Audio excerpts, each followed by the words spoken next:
Welcome to galacticconnection.com, one of the most popular blogs on the World Wide Web today for alternative news. Stay tuned for the latest information on our world shift from enslavement to galactic involvement, as well as current intel on any blockages impeding us from our sovereign birthright. Knowledge and self-mastery are key at this time. Our commitment is to present you with the latest breaking conspiratorial articles, off-world messages, exopolitics, cutting-edge technologies and sciences, and also an ever-significant intertwining of spiritual support and metaphysical scope that one needs to dive down the rabbit hole in search for truth with balance. We are truly on the horizon of a new golden age filled with the promise for more love, worldwide peace, and accelerated intuitive skills, where every living being can exist in cohesion and abundance. It is whatever we envision and dream this new world to be. I say to you now, let's redefine the new world to the beginnings of our own precious heaven on earth. Galactic Connection is here to provide the pulse of Mother Earth through an eclectic range of interviews each Tuesday afternoon from 3 to 4:55 p.m. Pacific Standard Time, Station 2 on BVS Radio, expanding your perspectives on how we can once and for all take back our freedoms, our joy, and our connection with our mighty I Am presence. Our intention remains true to connect hearts and minds everywhere in order to obtain global unity and galactic and universal acceptance. Our discussions will continue to cover anything to do with galactic society and our involvement with our galactic brothers and sisters. Our guests are experts in their fields, and our radio shows have been coined as some of the most thought-provoking out there. In addition to our daily blog, which runs 365 days a year, we also offer a realm of healing services such as our world-renowned implant removal processes, our spiritual past life clearings, our galactic violet ray alchemy from Alexandra, who shares in the lineage of Merlin, and other cutting-edge healing technologies. Check our site out at galacticconnection.com now, sending you a wave of light, love, and inspiration, and a personal hug and thank you for listening to our Galactic Connection radio show and visiting our blog today.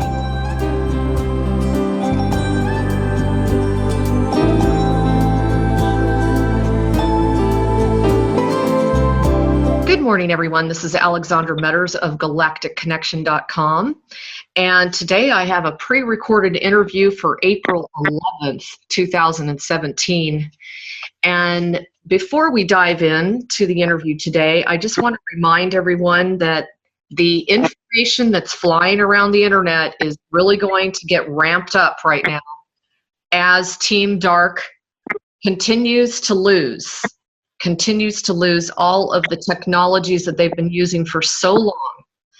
And just be aware of that as articles and information come across your desk. This is a very important time to use discernment, and even information that's being released, such as attempted takedowns of the White House, everything from that to the stock market crashing. Just really use discernment and really Google that information to make sure that there is accurate, substantial evidence and backing for that. Just try not to get super caught up in the 3D drama, because this is going to really ramp up to its absolute highest peak very, very quickly. It's already in the process of doing so. So with that said, I am honored to bring forth my guest today, which is John Edmonds. And I'm wondering if a lot of you have been following his story for years, because I know I have. As we are chatting, feel free to check out two of his websites. One is hopefulhooves.org. That's hopeful hooves, HOOVES.org. And the other one is alienranch.weebly.com. And many of you might have followed him for a long time. He is the gentleman that purchased the ranch called the Stardust Ranch at the border of Mexico and Arizona. And we're going to dive in a little bit today just to kind of get an update with him on where he is and what's been going on. John, thank you for coming on, and I really appreciate your time today. I'm I'm curious, when's the last time you did a real thorough interview on your experience? Boy, I don't know. I do them on a semi-regular basis. People call me up and they say, "Hey, we hear all this crazy stuff about you. Is it okay if we interview you?" And I pretty much tell everybody, yeah.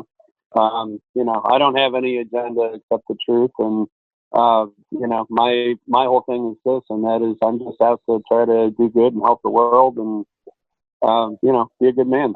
Yeah. So follow God. Either just be an asset to this world rather than just another guy trying to take a chunk for himself and make a buck off it. That's not me.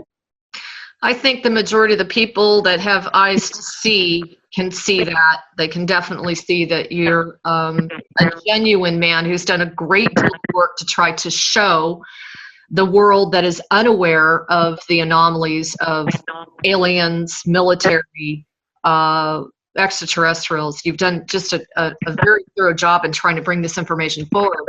And as I shared with John yesterday, I feel very strongly that one of his roles on this planet was to open up to that part of the world, that part of society, the reality, no matter what your religious background is, the reality that this kind of stuff does go on and it does exist. So, John, can you do us a favor and just kind of recap where exactly you're located in Arizona? Sure, I'd be happy to. I need to correct you on something. We're nowhere near the border of Mexico. Okay. We are 38 miles southwest of Phoenix, Arizona. Right. You're right. Sorry about that. Okay. I was thinking in terms of, I'm wondering, with all of the going on regarding the ranchers that are having tremendous amounts of issues with illegal aliens, immigrants coming over the border. Right. Have you had that has that moved as far up to where you're located with the immigrants? Absolutely. Absolutely, really?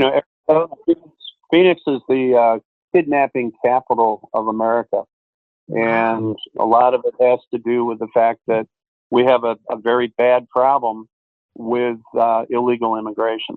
And unfortunately, a lot of the illegal immigration that's coming up here is gang-related, crime-related, drug-related, and, it's just about trying to make money and doing it any which way they can.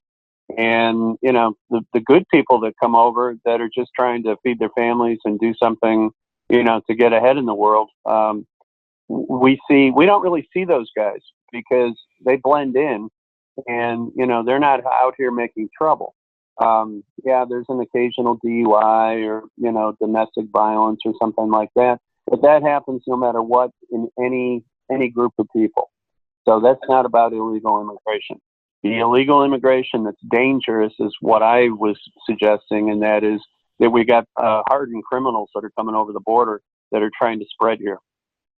Wow.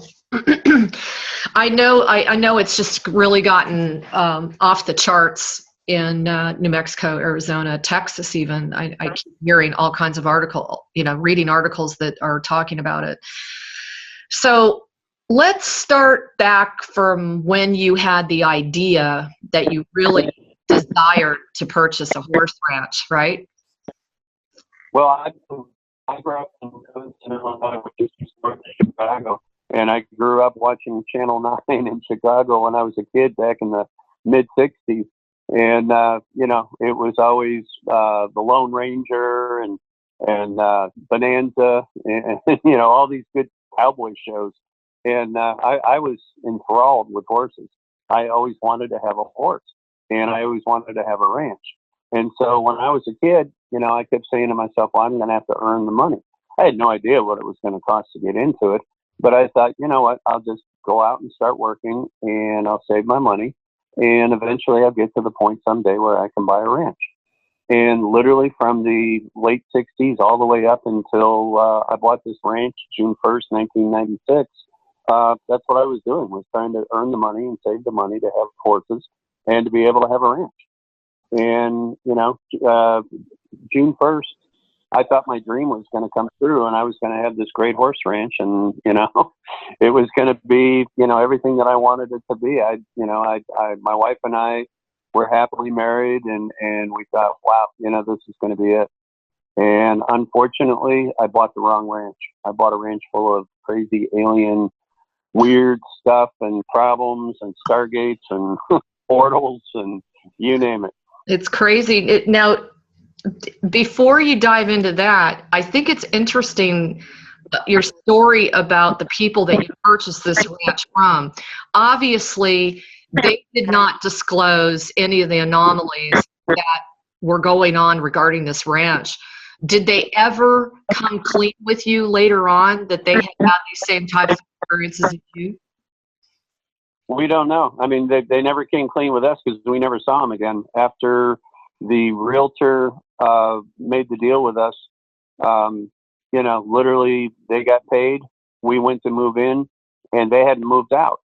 And we were like, wait a minute, this is not how this is supposed to work. You pay the money, you get the moving truck, you load up your stuff, you arrive at your new house, and you move in. And when we went to move in, their stuff was all still here. And I'm thinking to myself, well, maybe they got the wrong day. Probably not, but, something's weird. So we called the realtor and told him, hey, we're out front. We got the big rental truck, got all our stuff in it, and we can't go move in. So there.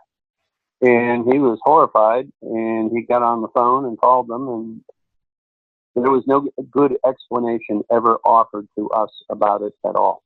All we know is that he told us to go and have breakfast, lunch, and dinner, go to the movies, go shopping, go do anything except go back to the ranch.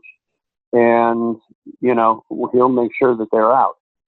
Well, I guess it took them all morning, all afternoon, and most of the night to get that accomplished, because when we finally went back to the ranch that night, their stuff was out of the house and we could start moving in.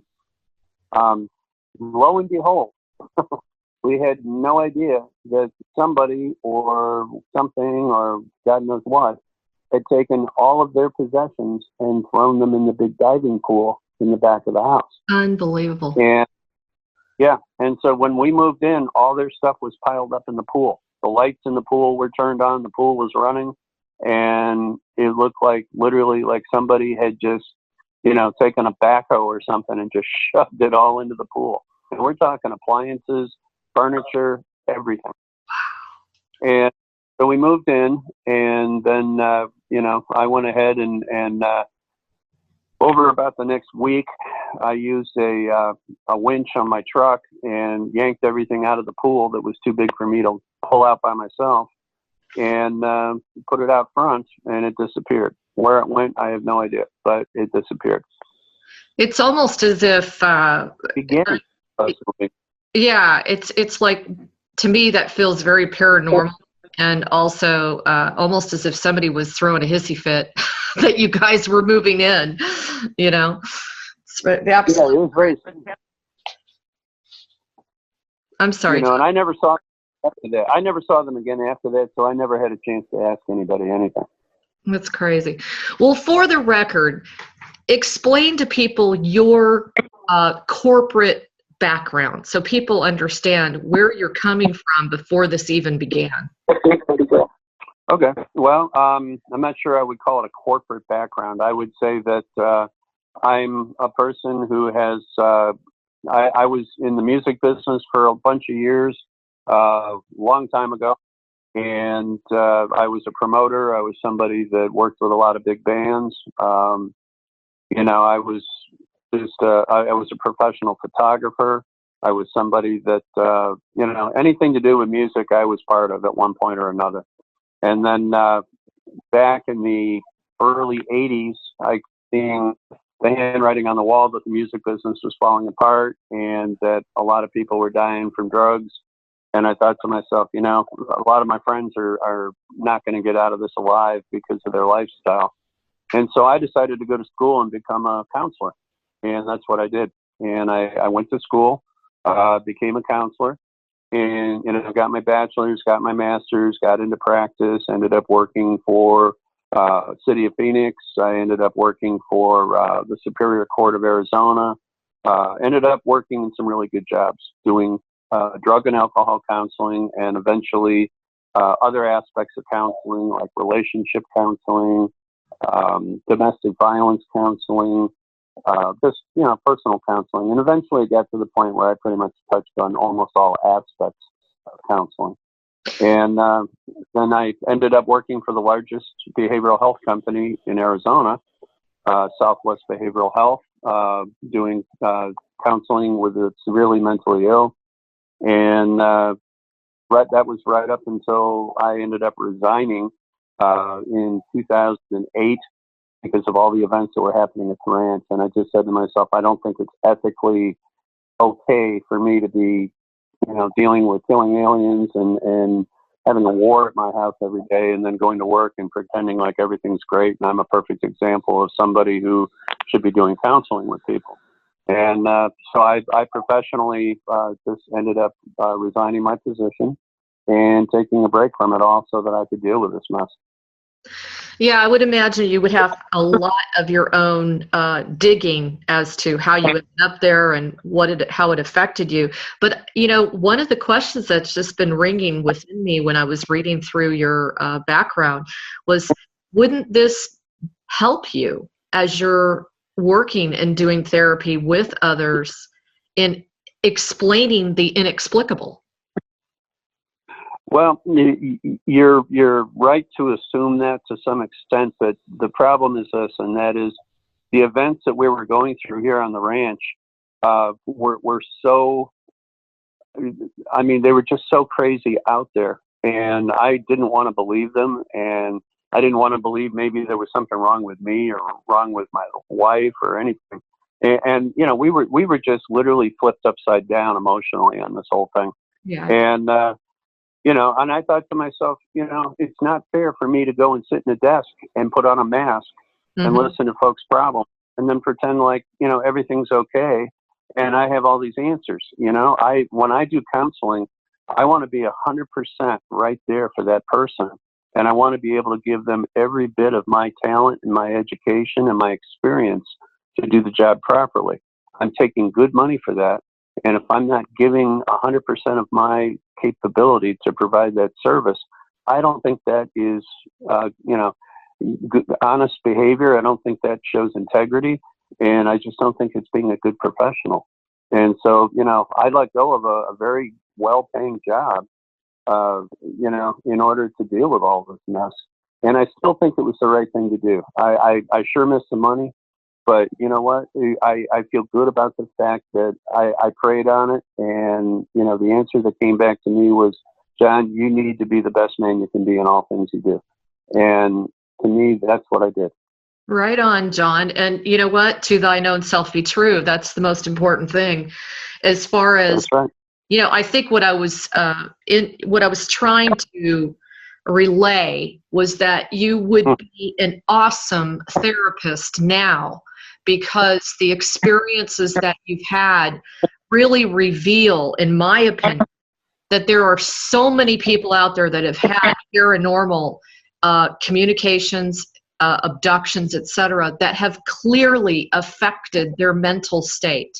And that's what I was just, I was trying to relay that more than questioning why you would do it. I think the decision you made was absolutely. Alexandra, you're right. The empathy and compassion that you hopefully have even before you have those experiences are, key components to being a good counselor. But I can tell you, straight up, when somebody tells me that they've had an abduction experience or that they've had a terrifying interaction, or that they're watching somebody in their family go through something like this, and, that they're practically catatonic afterwards, you know what? I get it. I understand why. I understand, the fear factor. I understand the terror, the alienation, the sense of being so cut off from anybody that could possibly understand or even want to believe.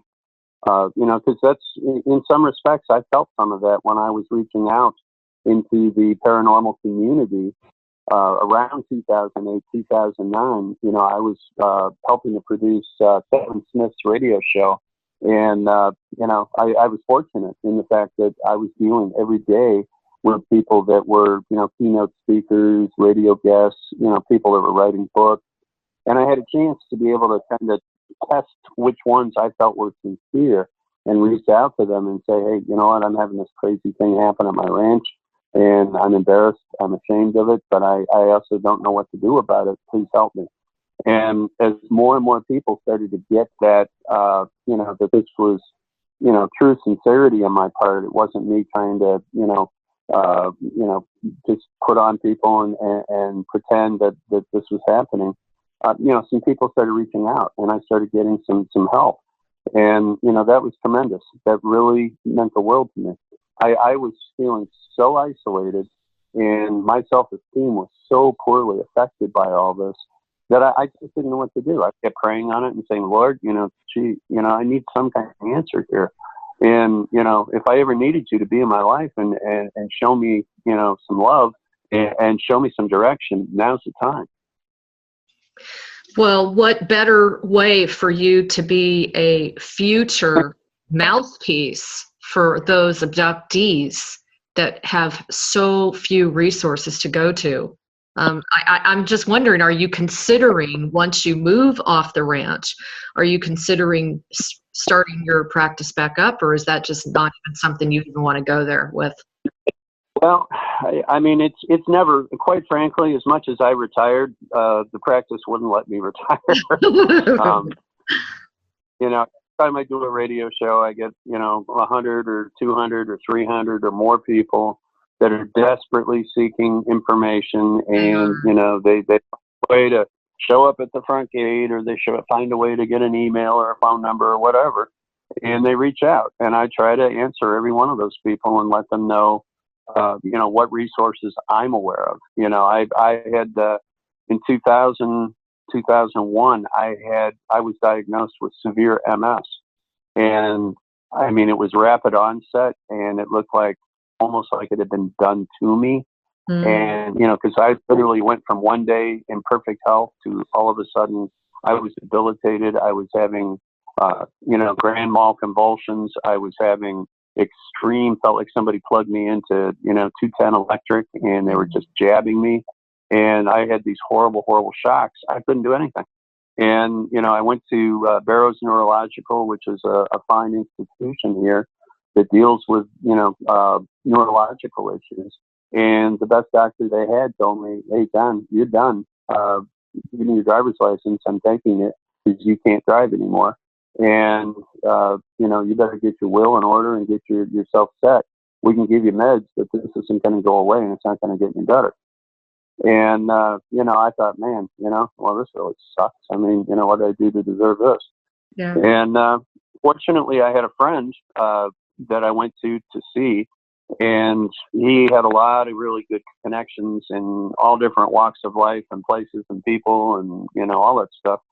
And he said, John, I think I can help you with this. I know somebody that's a healer. And, he's not like the average kind of different, he's different. He's not like everybody else that is going to give you a pill, or he's going to, give you a back adjustment or whatever. This guy is radically different. And if you can accept the fact that he's radically different, I think he can help you. So he made an appointment with me, with that person, for a few days later. And we went back to his office and met him. I met him again at his office and met this healer. And he just walked his hands over my body a few inches away from my body and looked at me, and he said, I can help you. And I said, wow, okay, well, whatever this is going to cost. I'm not a rich man, but let's do it. And he set me up with an appointment the following Monday. This was on a Friday that we did this. And I went to where he was at in Phoenix with my wife. And he literally sat me down in a chair, explained a few things to me, and then handed me this glass ball. And it was about the size of a world globe that you would have, like when you're in school and you go and look up the different countries and things like that on. It's clear. And it had this gold tinsel inside of it. And he said, just hold the ball, put it in your lap and put your arms around it and your hands on it, and we'll just take it from there. And I said, okay. And so I did that. And 1 minute I was looking down into this globe and I could see the tinsel in the bottom of it. And the next second, it was as if I was inside the globe looking out. And I thought, wow, that's weird. And I had, my logical self said, well, I'm still sitting here in this chair. But, the projection of this whole thing was exactly the opposite. And, that made me pretty nervous. And the practitioner, he said, don't worry, everything's fine. Just go with it. And over the next half hour or so, it felt like I had this warm water running down over my body like I was taking a shower. Of course, I had all my clothes on. It was not like I was taking a shower. It just felt like it. And at the end of about 45 minutes, he said, okay, I'm going to bring you out of this now. And literally, it felt like I was coming back out of the ball, going back to sitting in the chair, looking into the ball. But at that time, it felt like all these like little tingly feelings all over my body. And, when it was all over with, he said, how do you feel? And I said, well, strangely enough, I feel really good. I don't know what happened, but I feel really good. And he said, well, you notice there's no more gold in the ball. No more gold tinsel. And I looked down and sure enough, it was empty. And I said, what happened? And he goes, that gold, all that tinsel stuff is now relining all of the nerve endings and the places in the mylar sheath that is, that's over your nerve endings, all through your body. And he said, you won't have any more of those shocks anymore. All those areas have been coated and you are fixed. And I was like, wow, it just blew me away. I shook his hand, I thanked him, and I walked out of his office. He said, call me next week and let me know how you're doing. And I called him and I told him, and he says, you know what, take these supplements. He gave me a list of supplements, which was no big deal. And I never saw him again. But that was 21 years ago, and I'm perfectly healed now. And I've never had another shock or attack since then. John, every time I see you in my mind's eye, I just totally get that this is actually your mission, for you to expose this. And you have such a kind-hearted way of discussing what I would call almost a horrific experience. And you have such a patience that's able to relay such a crazy story to a regular, person that's just going to a 9-to-5 job, who's never even heard of an extraterrestrial. You're able to relay that in such a calm fashion. It's just so evident to me that a master walked into your life. I too am a healer. I have many, many, many people that are friends of mine that are healers, and I don't think we would be where we are today without them. They're here to support people like yourself. I don't think any of us would be here today without that kind of amazing spiritual support.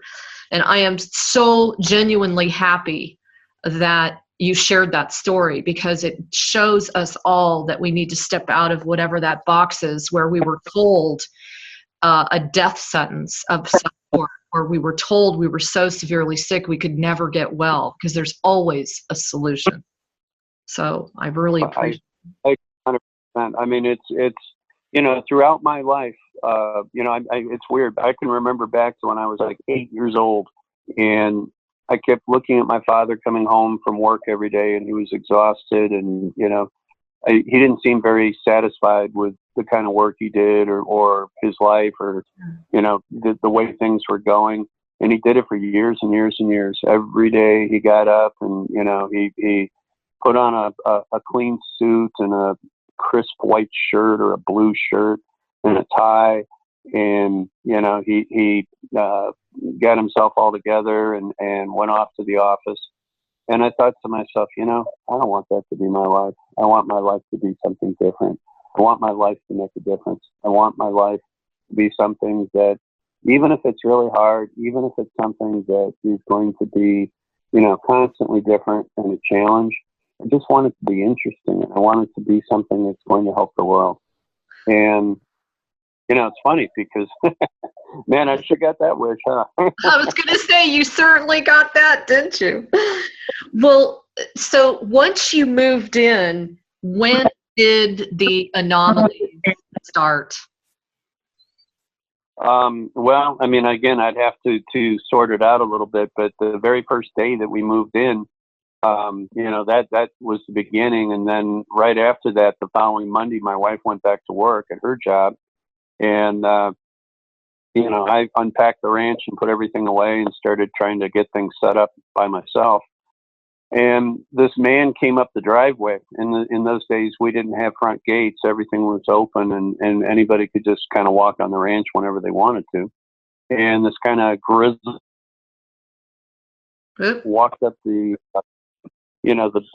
front path toward the house, and he had this machete with him, and it had a leather thong thing that was wrapped around his hand, and he's just kind of swinging it back and forth. It wasn't really threatening, but it was enough for me out in the middle of 600,000 acres of wild desert, be alarmed at. And he had kind of a crazy expression on his face, and it was well over 100 degrees at that point. And I'm thinking to myself, well, here we go. People warned me not to move out here. There's a lot of crazy people in the desert. And, with that in mind, I decided to buy a gun and be armed, because I thought, if nothing else, I might have to use it to shoot a rattlesnake or something.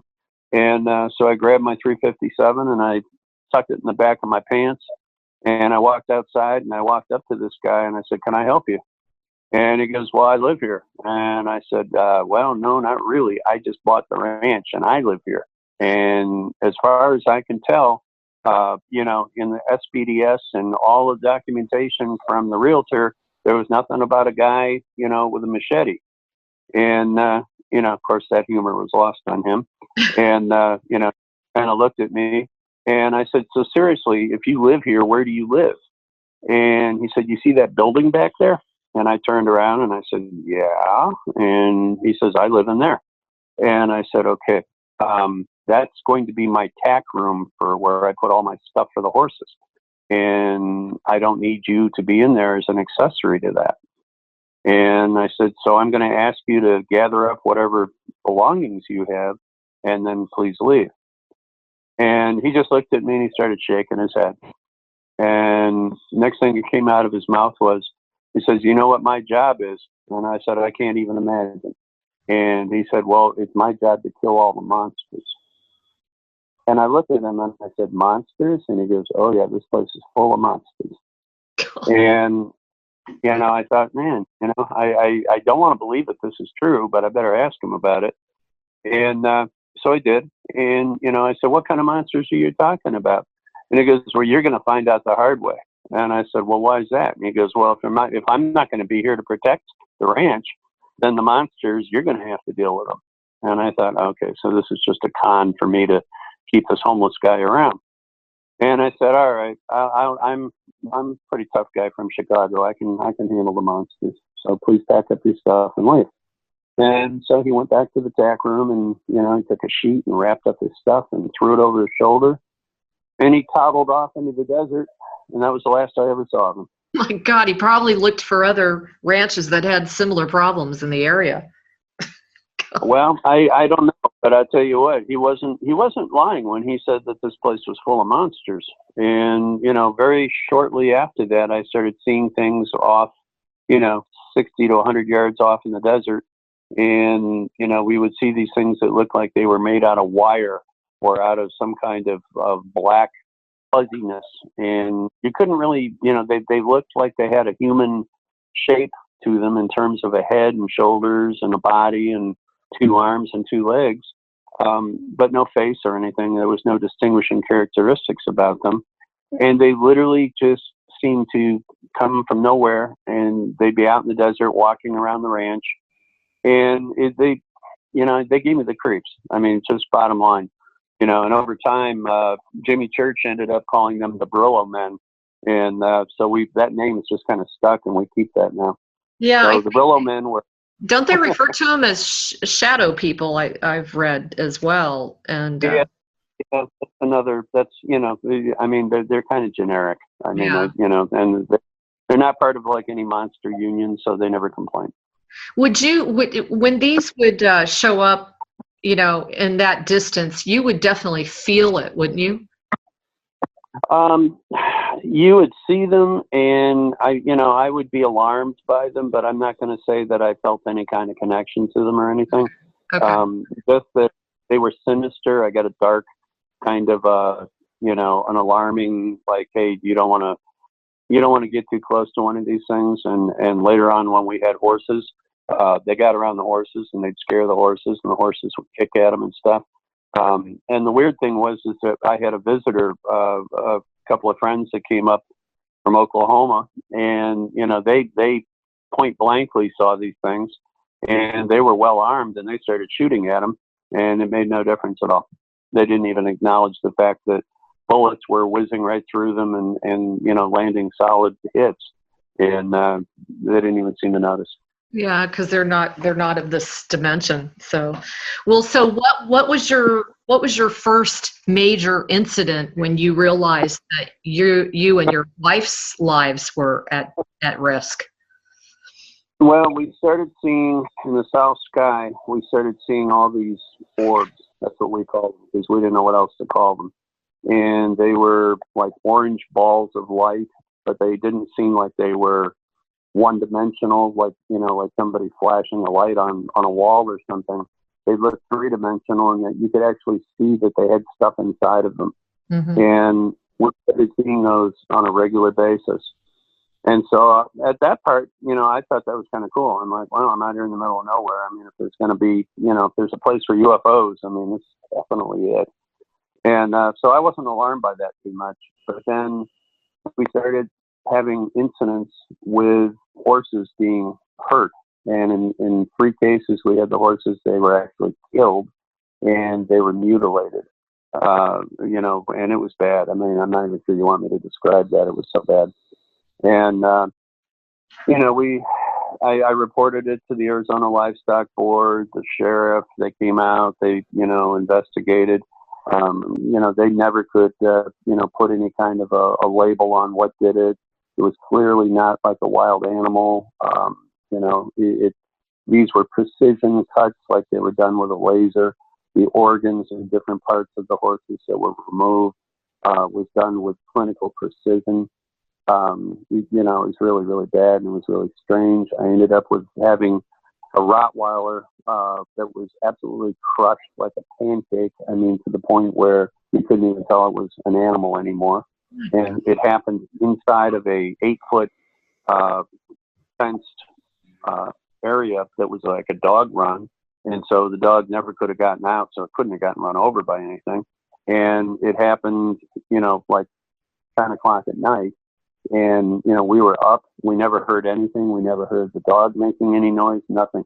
I went to go to put the dog away, and I found it. Oh, my God.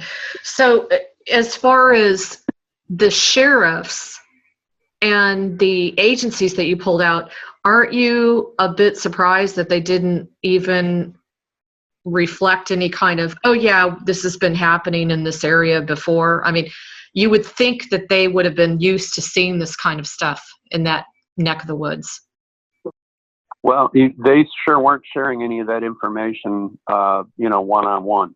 The only way I found out anything about that was the fact that I ran into a deputy at LA Fitness, the gym that I was going to. And this was even years later. And he kind of recognized me because of the fact that I guess a lot of people know who I am out here. And I told him, I said, did you ever get any information about the stuff that was happening on the ranch? And he just looked at me and goes, that stuff's been going on out there for years. And he says, we never talk about it. We don't acknowledge it because of the fact that we don't want to scare people, and we don't want people to not move out there. Mm-hmm. And I was like, oh, okay. God. So basically it all started with the animals. Yes. Okay. And then, so how long did it take before they started getting assertive and aggressive with you all within your own? It was time. Really wasn't that much time. A few months. It seemed like, my wife and I started fighting because she started saying, "John, this place is dreadful. We got to get out of here. Let's sell this place and move on.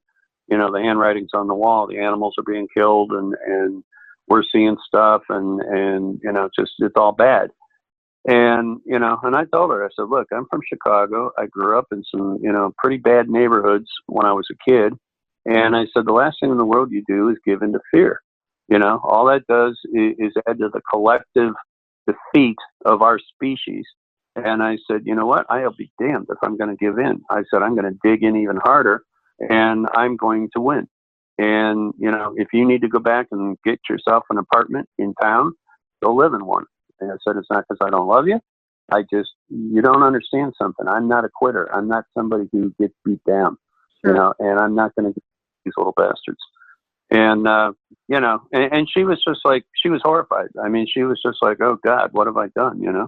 And you see that the really ugly part of this whole thing is that when we went to look at this ranch originally, she just looked at me and she was as white as a sheet. And she says, "I don't want to buy this place." Wow. And Beautifully knew. yeah, and well, I don't know that she knew, but she had some kind of intuition that, we should like go somewhere else. But truthfully, there were no other places available in Arizona that were close enough that she could keep her job and that I could do things, professionally. Mm-hmm. And, we could still live out in the country and not have neighbors. And so, this was it. This was the only choice that for our budget made any sense. And, so I overruled the situation and I said, "You can hate me later, but I'm going to buy it." And, it didn't work out real well. She was right. Hopefully she doesn't hate you later. Nah, we had some problems, I mean, trust me, she, it's not like she, just sat on that information and didn't use it against me. She let me know in no uncertain terms. "See, I told you so." Yeah. And, and I told her, I said, "Look, I acknowledge the fact that you're right. We shouldn't have bought it, but we're here, and it's not like I have, close to $1 million to go ahead and just, leave this place behind and sell it for a loss and leave. Sure. We're stuck." And I told her, I said, I understand. I'm the one that should be suffering the punishment, but I'm a lot meaner than you are. And, they're not going to come after me. They're probably going to come after you because you're scared and I'm not. And I told her, I said, "Go to town, go get an apartment, go get an efficiency, stay there, stay with friends, do whatever you got to do in order to feel okay about this situation." And I even told her, I said, "I love you, but if you need to divorce me, divorce me." Yeah. And I mean, we were at that. You know what I mean? You knew subconsciously, you knew that this was something you had to do. I mean, you've brought so much awareness to the world, John, more so than I think you give yourself credit. And the fact that you've been so vigilant and diligent in collecting DNA samples, providing pictures, even some videos and that sort of thing. I take my hat off to you because I don't know how long I could stay in the kind of environment you've stayed in. That's one of the questions I was going to ask you. Has the amount of aggression and the amount of attacking towards you and your wife, has that dissipated at all? Yes and no. I mean, in 2008, 2009, it was practically every day. I mean, it was literally, I woke up in the morning and I said to myself, "How many of these damn things am I going to kill today?" Oh my God. And, and I was like, I just said to myself, "You know what? Once you've accepted the fact that you're going to die and that you are consciously making up your mind that you are going to fight whatever you have to fight in order to survive, fear goes away." I mean, completely. There is no fear. It's pure determination at that point. And, that's how I was. I was just like, "All right, bring it. Let's see what you got." I got a little baseball bat here. I got a samurai sword. And you know what? I will grab you guys by the ankles if I have to and beat you against the walls until you're dead. And I didn't care. And if it got me killed in the meantime, I was okay with it. You know, I was hoping it wouldn't rub off on my wife, but I just didn't care. Yeah. And I'm just like that. I am that stubborn a man. And I'm not saying that's a good thing, but it did get me through. I was going to say it kept you alive. Now, when the grays or the aliens started showing up, did they show up at a particular time of the day or night? There doesn't seem to be a tremendous pattern to it, but it started out like when we were at bed at night. The very first time it happened, I started seeing like weird bright lights at night in the bedroom, and almost like, you know, somebody shining a halogen light source in the room. It just became incredibly bright, and I couldn't see anything except the fact the whole room was like white lit inside. And I knew that was not normal. But my wife is somebody that, like, once she goes to sleep, I mean, you know, there's like nothing is going to wake her up. And, you know, I mean, you could roll like a semi truck or a train right through the bedroom, and she would just sleep right through it. And, you know, so I knew something was going on, and I tried to wake her up, and she's like, "Oh, you know, leave me alone. I'm sleeping." Okay. And I knew I wasn't going to get any support there.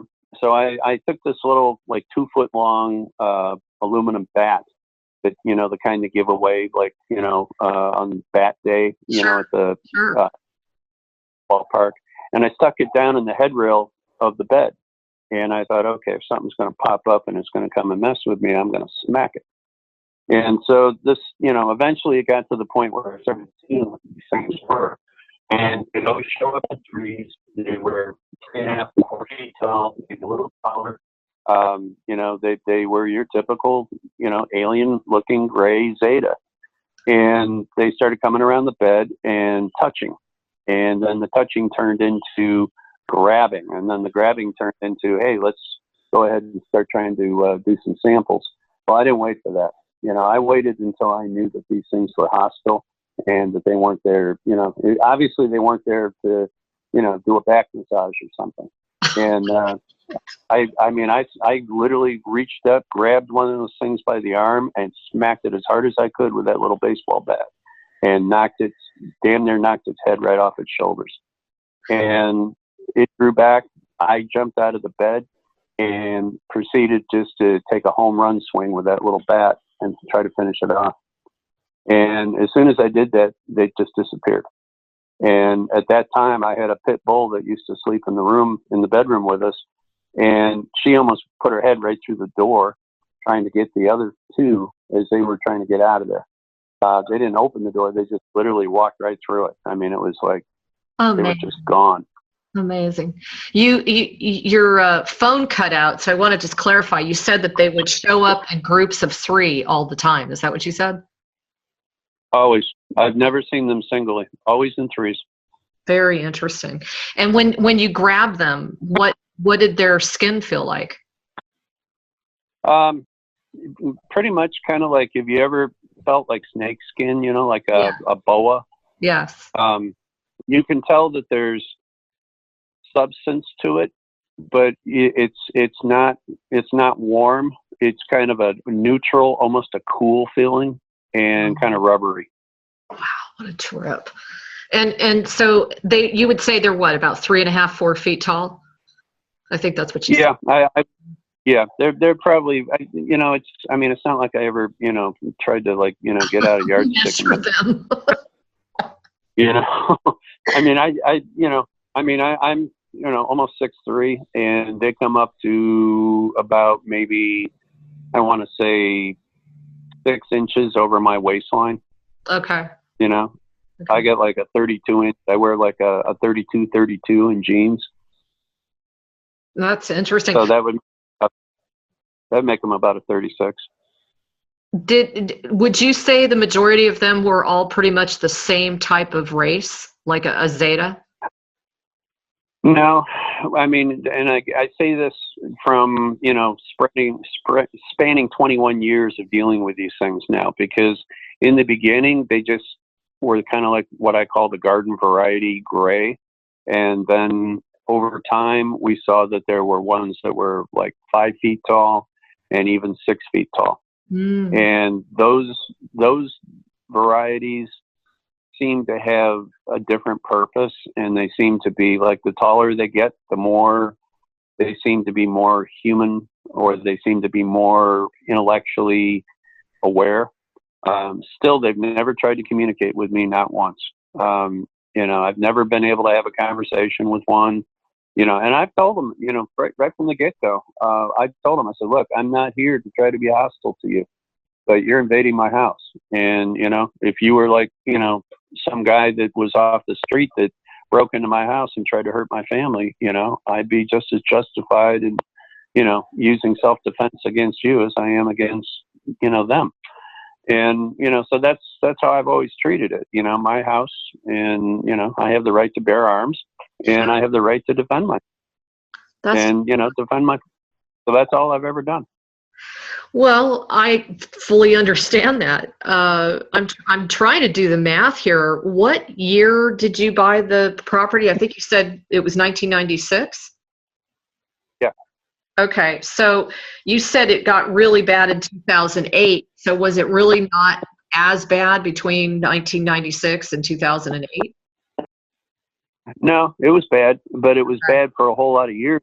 But it was just, like I said, I resigned my position in 2008. Okay. And so, I finally just got to the point where it was at its worst, and I was so burned out on it. People were telling me, walk away from the ranch, just, put the keys in an envelope and send them to the mortgage company and just get the hell out of there. And, I just couldn't do it, because this was something I'd saved up for forever. Sure. And, the freedom. And I was just like, no, I am not going to get run off by these little things. This is bad, but, I'm an adult.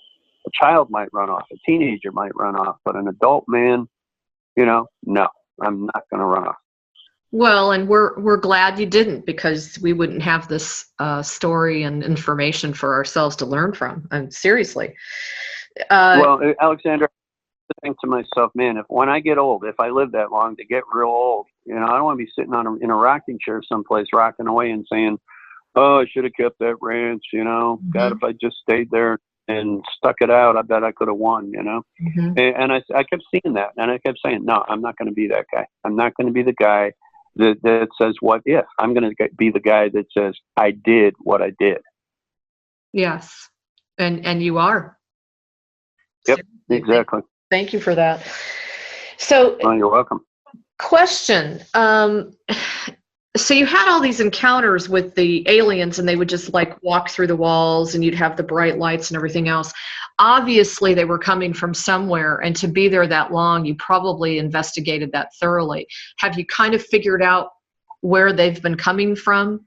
Is it from underground, or is it from actual ships? I think I've read both accounts through your story.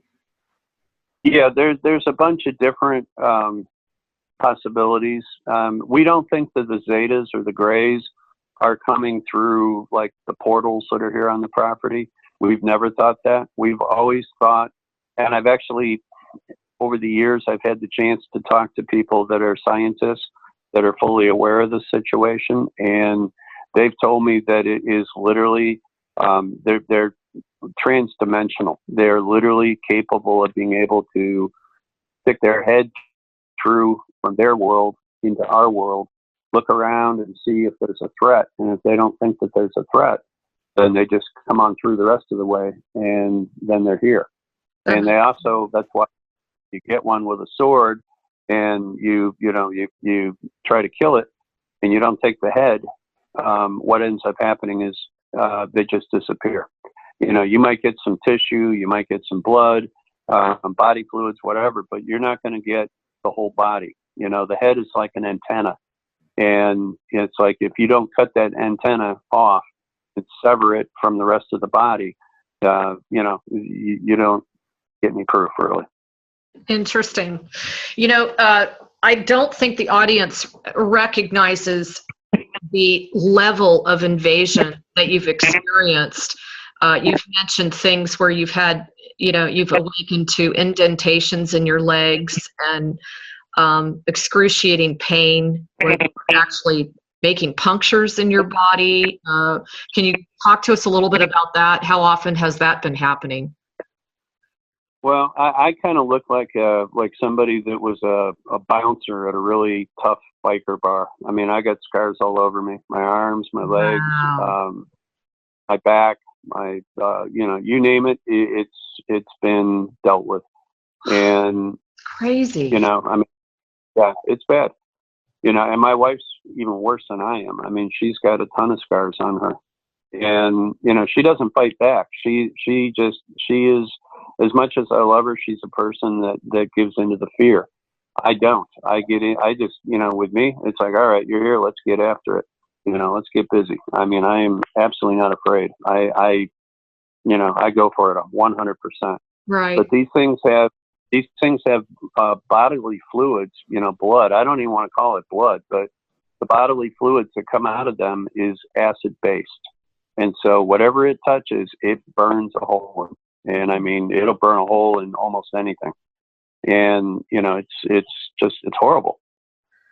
John, I heard that they have a really strong smell. Is that correct? I mean, some of them do, not all of them. Okay.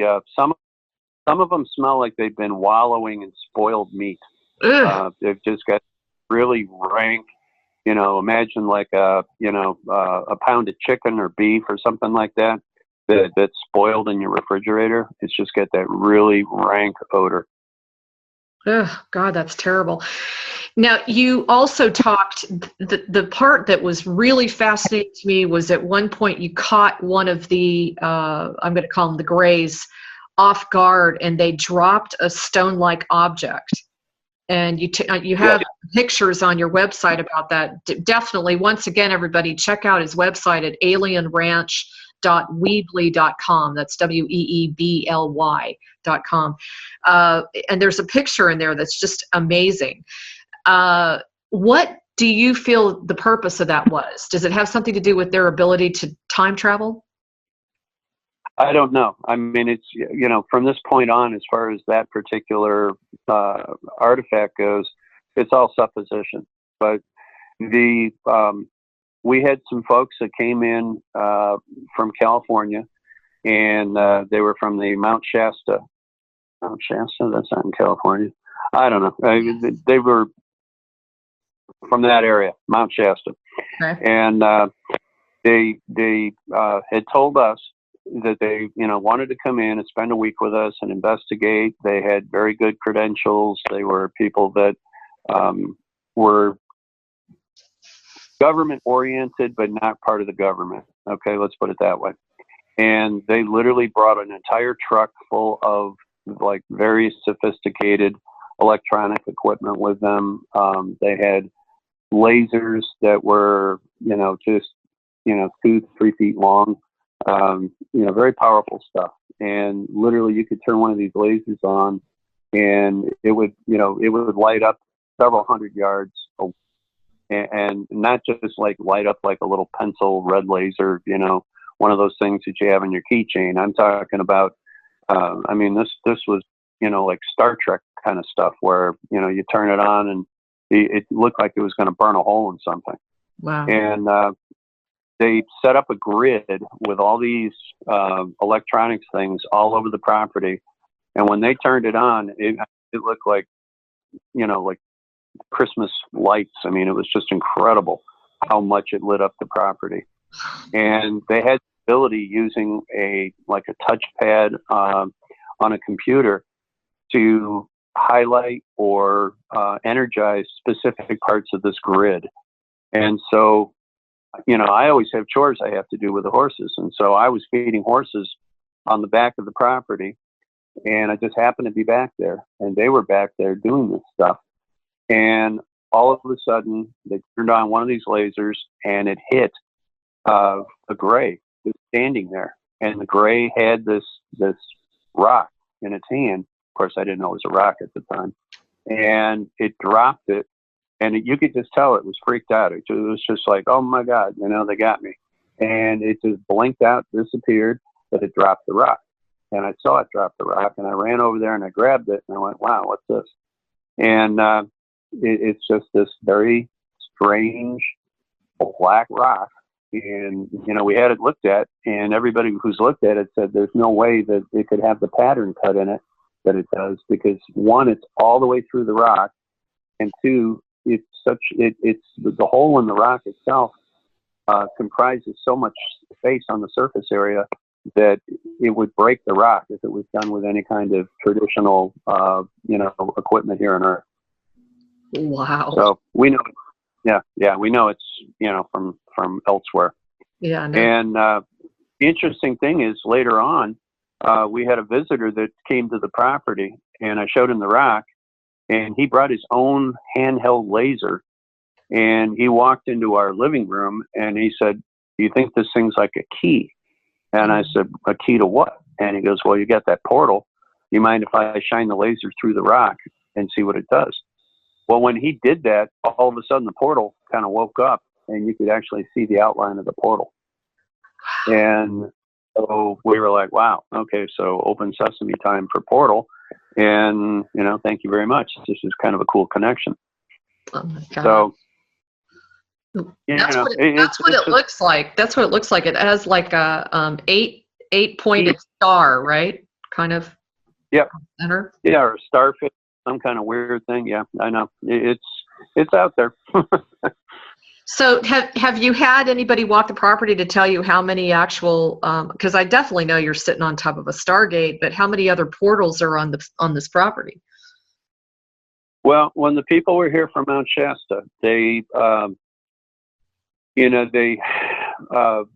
this grid that they laid out, and we kind of I walked around with the leader, and it was very strange because I had never noticed more than one portal on the property at the time, other than the one in the back, the big one, and then the one in the living room. And all of a sudden we started finding all these portals all over the place.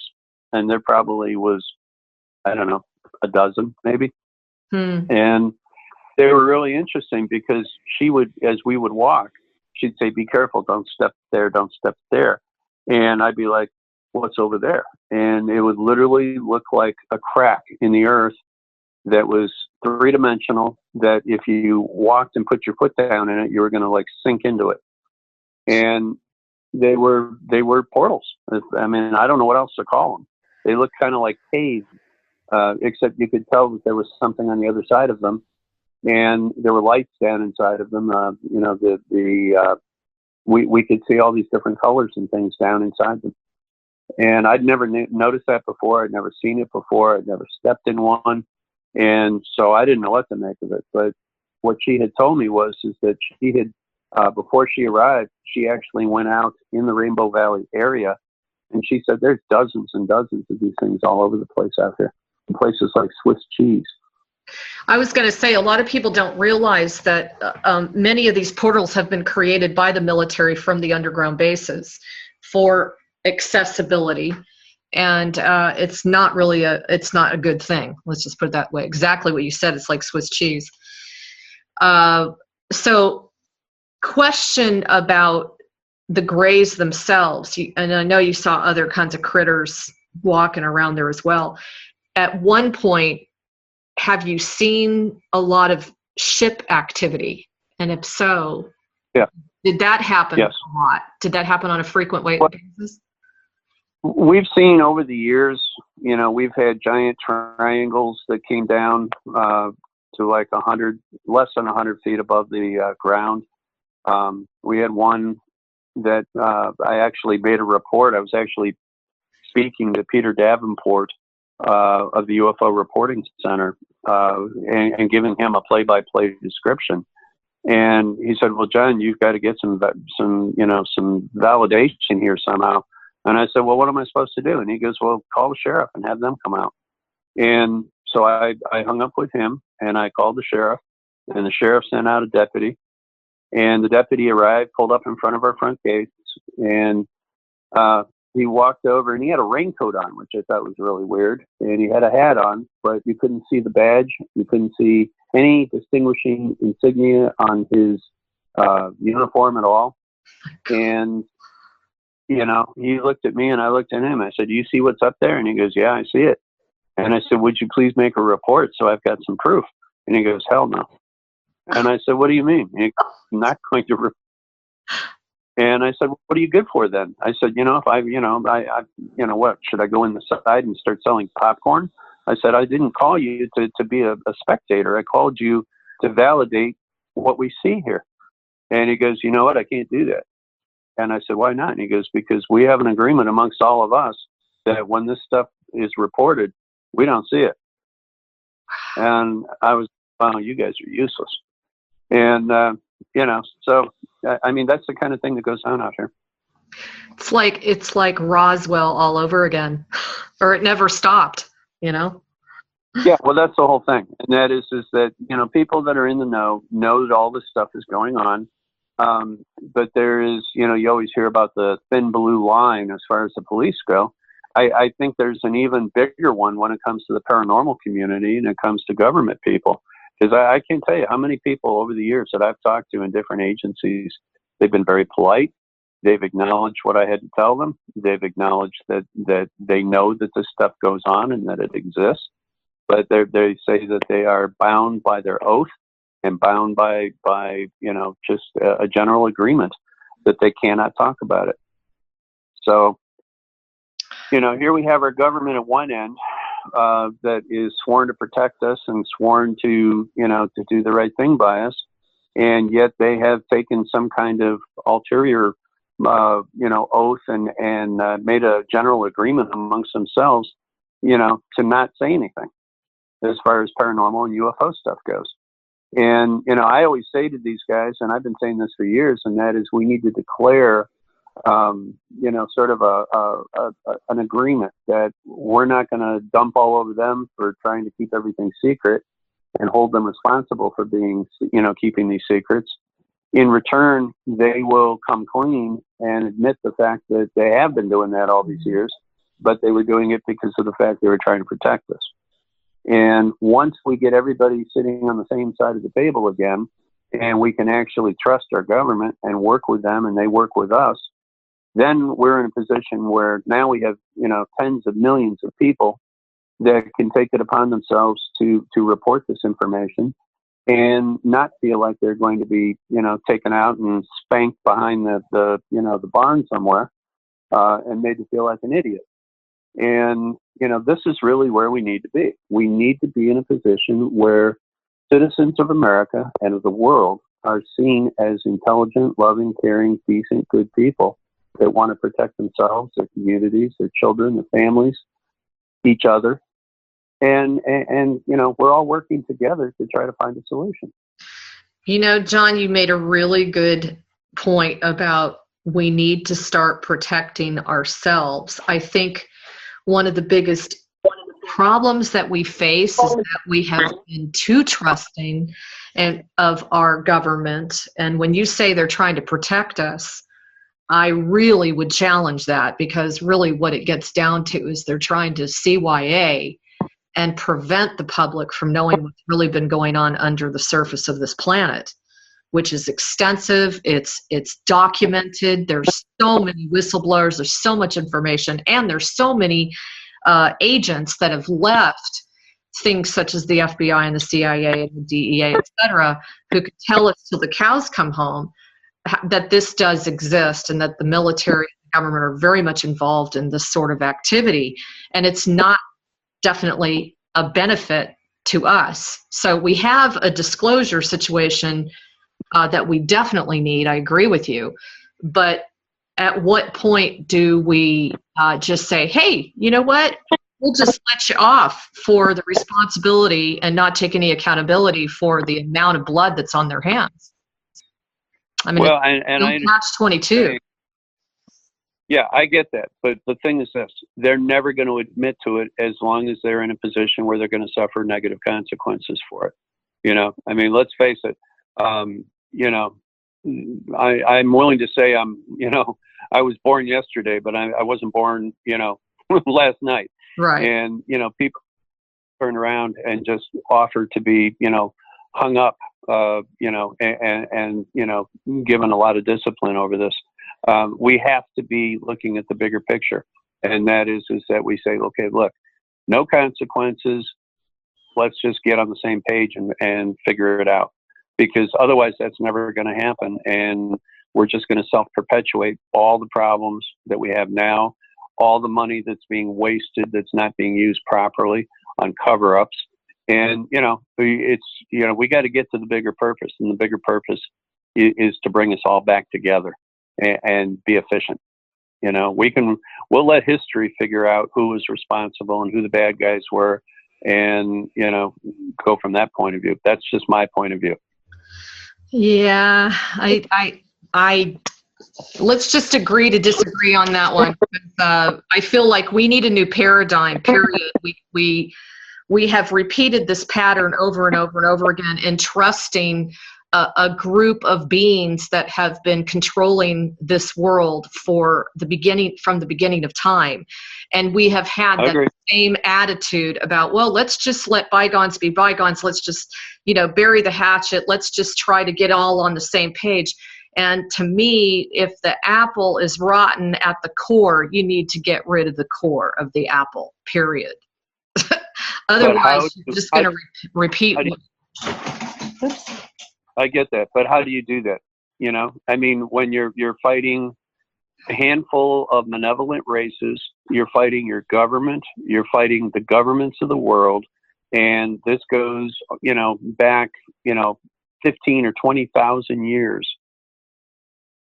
Where's the hope as far as that goes? You can hope all you want to, but if you don't have a plan that you can, execute, you're not going to get any further than the last time that everything crashed and burned and had to start all over again.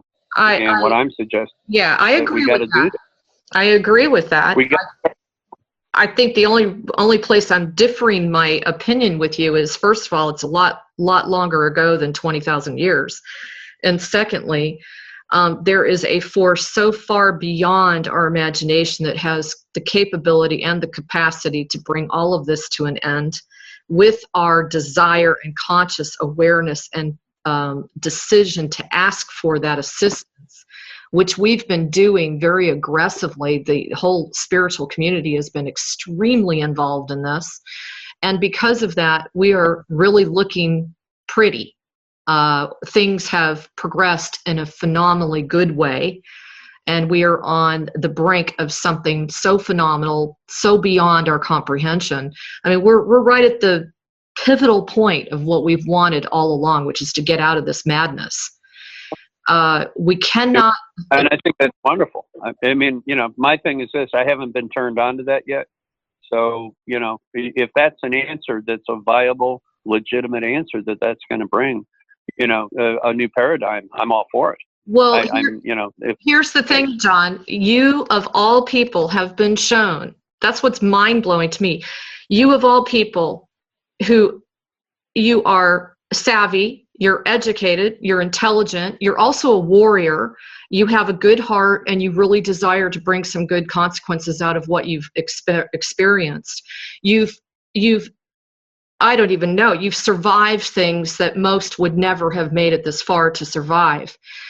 And yet, at the same time, you're still looking at this very third dimensionally, when you already know that these things are coming from another dimension.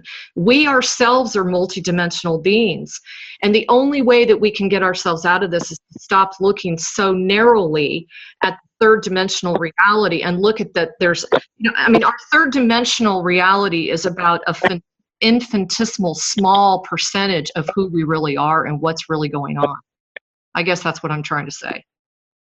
Okay. Well, I have yet to have a mentor from fifth dimension that has said, "Okay, John, you've earned your stripes. Come on." I just hasn't. But John, you had somebody handing you a golden sphere that you held for 45 minutes, which completely healed you, and you haven't been sick yet, even though they've been shooting. You said something about radiation. I think somewhere I read that there was such severe radiation exposure to you and your wife that you experienced, it says here, nausea, gastrointestinal distress, chronic fatigue, and muscle weakness. and yet you're still walking around and healthy after that healing. That's not of a third dimensional reality. That's somebody who clearly was sent into your life, and they probably were sent in and then they went back. Because I would say the majority of the people that are listening to this interview are clearly looking at you going, you have taken on a massive mission, and one in which very few people would have made it this far. And the most important thing for you to recognize is that your help is so much bigger than this third dimensional world. You can already see that, because this third dimensional reality is a reality where you have no control over sheriffs and police departments and agencies and men in black and all these physical things that are coming in that are not providing you any help. I mean, I think you even said you've sent in DNA samples only to find that the people that you've been working with, they just disappear. Well, they didn't disappear. They were killed. Okay, or they're killed. So we have to look beyond our third dimensional realm. That's what we're being prompted to do at this time. This is every world age we go through that, where we're being positioned to stop looking so much at just the third dimensional reality, because it's an illusion compared to what everything else is out there that's supporting us. We are actually in a good place. Realize, Alexandra, I'm not denying any of that. I'm just saying that, my mission didn't come with any kind of a, a program. I was not given the instruction manual. Okay. Literally, they just sat me in the seat and said, drive. And, believe me, I have done everything that I can think of to ask for help. And I have received some help, and I'm very grateful for it. But I also don't know how to, call on that and say, okay, can we please move to the next level and, go, let's go do some more. I just don't know how that's going to happen. And so I have been stuck in 3D because I don't know any better. Okay, good point. John, let me ask you a question. When you and your wife went through a lot of regression therapy, I believe is what you did that for years.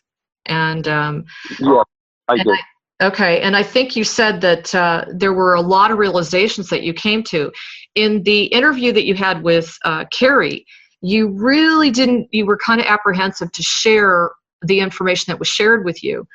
And in those particular situations with regression therapy, that's a really good opportunity for you to see outside that third dimensional John Edmonds.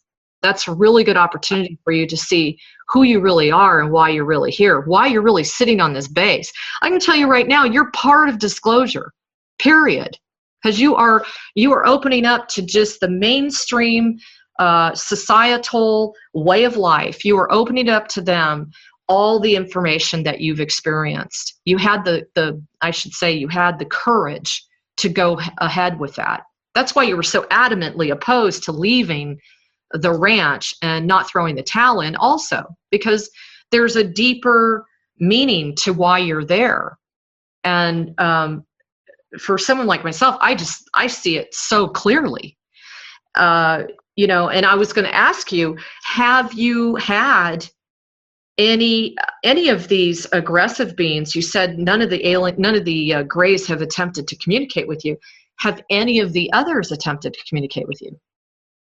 Yes, but they weren't benevolent ones. I mean, July 30th of 2011, there was a woman that came out here that was hired by somebody, and that has over time become a friend of ours. And she came out here with the idea that she was going to walk through the ranch and try to get rid of some of the negativity and give the Zetas, a very stern message. Well, she did come out here, and she brought 2 beings with her. And then while she was here, 3 more literally did the Scotty beam me down kind of thing, and they just appeared in the living room. And so we had 5 different representatives of 5 different races. And even though, again, this is like not something that was ever planned or expected or anything else. You know, I thought she was just going to come out and bring some crystals and do a walkthrough and burn some sage and, you know, all the new age stuff. And it was, you know, I was like, all right, well, whatever, you know, don't burn the house down. We're cool. And, you know, so that's what happened. And then when they showed up, and I was sitting there going, oh man, you know, this is going to be, you know, something for the books. And I was very skeptical, very, very skeptical. I thought, you know, maybe it's just a put on. But then they brought artifacts with them. They made things appear like this giant like globe in my living room that was it was amazing. I mean, you could ask a question and they would give you like a 3D video demonstration of it in this globe. It was really a trip. And you know, even then, after all that, I was still skeptical. And they looked at me and they said, okay, you're not really on board with all this stuff, are you? And I said, well, you know, kind of give me a little bit of time to assimilate here. There's a lot of information. This is a lot of exposure to a lot of things that I'm just not so sure about. And they said, well, what would do it for you? And I said, okay, well, you know, if you really want to know, I want to walk outside and I want to see a giant spaceship, and I want to know that it's your spaceship, and I want to, you know, I want to be impressed. I want to be convinced. And I felt bad at the time saying that, because I thought, man, you're really being hard on these guys. You know, they're here to help you, and you know, you're putting them through the ringer. But at the same time, I was saying to myself, I'm not going to get on board with this and believe any of this is true unless, you know, this thing just knocks my socks off. And so I looked at my wife, and she looked at me, and she said, okay, let's go outside and check this out. And so, you know, we went out and we had our pickup truck sitting there, and we put the tailgate down, and we sat on the tailgate. And the one being looked at me and he says, look over there. And we looked across the street above the mountains. These are the Stella Mountains. And we looked above the mountains, and this giant ship that was the size of a stadium. And I kid you not, I'm not exaggerating. It was the biggest single object I've ever seen in my life. And it literally, it was almost like it had a weather pattern right around it, because there was like all this thunder and lightning and dark clouds were roiling up and boiling and everything else. And this thing literally just pulled out from this cloud bank, and it just sat there. And I went, okay, well, that's proof. I get it. And I looked at my wife and I said, do you see what I see? And she says, well, if you're seeing some big honking ship across the street, yeah, we're seeing the same thing. And I was like, whoa, okay. I you know, the possibility of both of us having the same hallucination at exactly the same moment just didn't seem very probable to me. So at that point, I was inclined to believe it. And then the guy looked at me and he says, look over here to the south. And to the south of us, all across the southern horizon, I could see these same types of ships lined up almost like wing to wing across the horizon. And the horizon was like a reddish orange, and these ships were all contrasting behind it or on top of it. And I was just like, oh my God.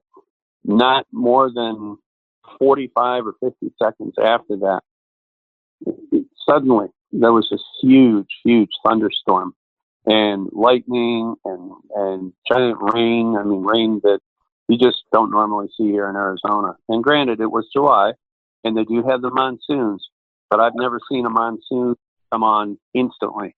This thing came out of nowhere, and all the ships just disappeared.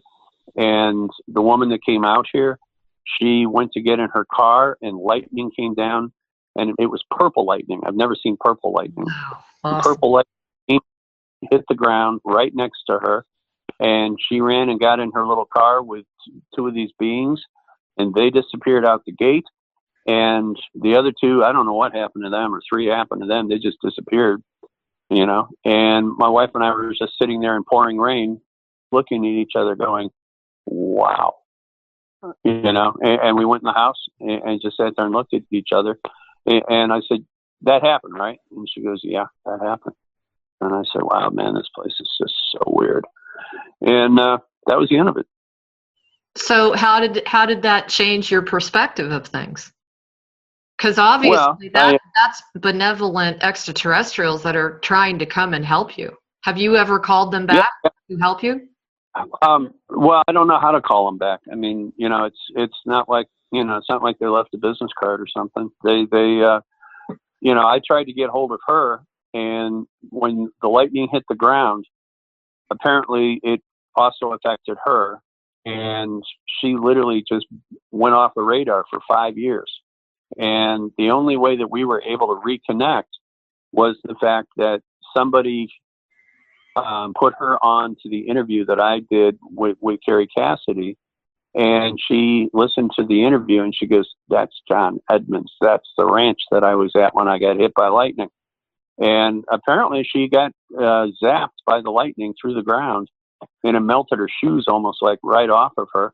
And she ended up having all sorts of medical issues after that. And for 5 years, she had no memory of what happened, who I was or where this was or anything else. And we had no way to connect because, my wife actually went to her shop in Phoenix where she conducted her business, and she couldn't find her. The place was closed. There was no information to be able to follow up with her. We couldn't find her for 5 years. And then only recently, last year, we were finally able to get back in touch with her. Amazing. What an amazing story. Well, purple is a very cleansing, the violet ray is a very cleansing ray that's used to remove density, okay, to remove darkness. Yes, it's very effective. It goes back to ancient mystery schools. And, we can talk about that after the radio show. I'd love to give you a couple of pointers to help you as much as I can. If you're open to it, I would be more than happy. Yeah, I'm open. Yeah. Anything positive that will help us, I'm completely up for, Awesome. because, we've been financially just about wiped out by this whole thing. And, we've been just trying to just survive ever since. And, we have this charity that we take care of the horses and provide a sanctuary for that. And, every penny that we get goes into taking care of the horses, paying the mortgage, just being a regular couple of people and paying our bills. Well, and, John, let's talk about that because, I want the audience to understand that he's been kind of living a virtual hell ever since he purchased this ranch.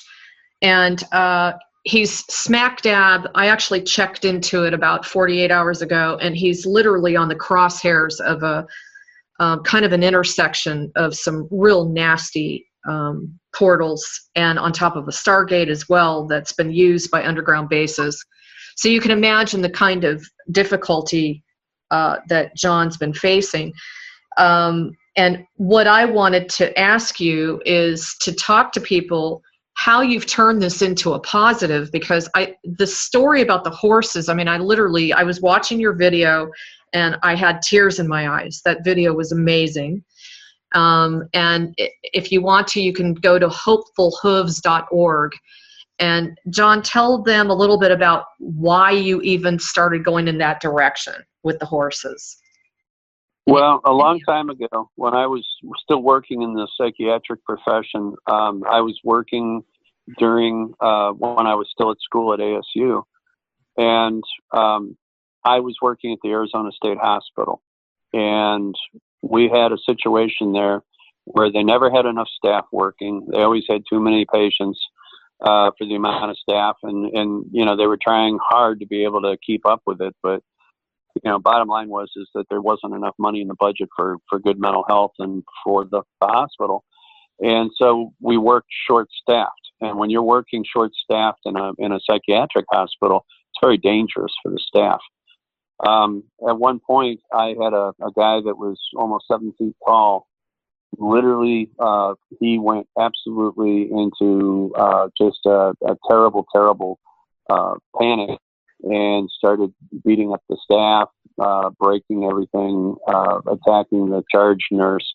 And they called what they call a 44, which meant all the male staff have to go to that unit and to that particular site and subdue patients. Well, nobody else showed up except me. Oh my And, gosh. and so I thought, well, I guess it's on me. And I tried to calm the guy down. He didn't want to calm down, and he ran over and grabbed me. And this guy was huge. I mean, he was probably 400 pounds and close to 7 feet tall. And, when you work in a setting like that, you can't punch people. You can't, they don't give you tasers or clubs or anything else. You just got to try to wrestle with the guy and prevent hurting him or her. And in this particular case, the guy literally picked me up like a pro wrestler and broke me over his knee.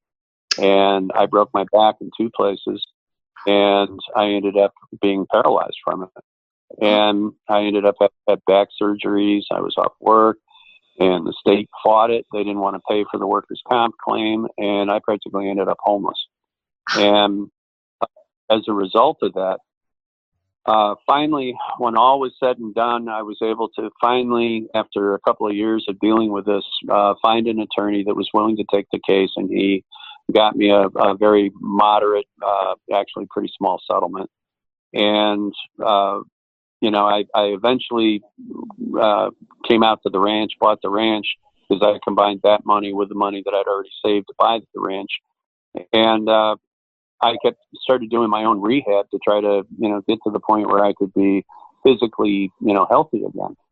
And so I used to go out in the desert. I'd take my Jeep and drive out in the desert just to see what was out there, and literally go out there and meditate and go out there and pray. And it was a very cleansing experience for me. Well, each time I went out into the desert, I'd see these horses, and I didn't see anything for them to eat. There was no water around. And these horses would come right up to my Jeep, and they'd be like, hey, you got anything for me to eat? Oh. And I thought, wow, I felt bad for them. And so finally I went to a feed store, and I got a bag of feed. And whenever I'd go out there each week, I'd feed them handfuls of grain. And, suddenly I had like all these horse friends. And, everybody was like, hey, the guy with the Jeep's here, let's go get some grain. And, it just got to the point where it was like feeding pigeons. I mean, I had a whole, herd of horses that every time I drove out there, they'd be standing there waiting for me. Wow. And I thought, well, I've got a horse ranch, and, it's set up for horses, and all these horses are out here. Maybe I need to just follow my heart here and drive real slow and hand them food as I go. Turned out the whole herd followed me back to the ranch. Wow. I went from like having no horses to having like 12 horses overnight. And that's how I got horses, and then I started saying to myself, that's pretty cool. Horses are really noble animals. Fair. And they're very, all about unconditional love and acceptance. And I thought, from a therapeutic point of view, there might be something more to this.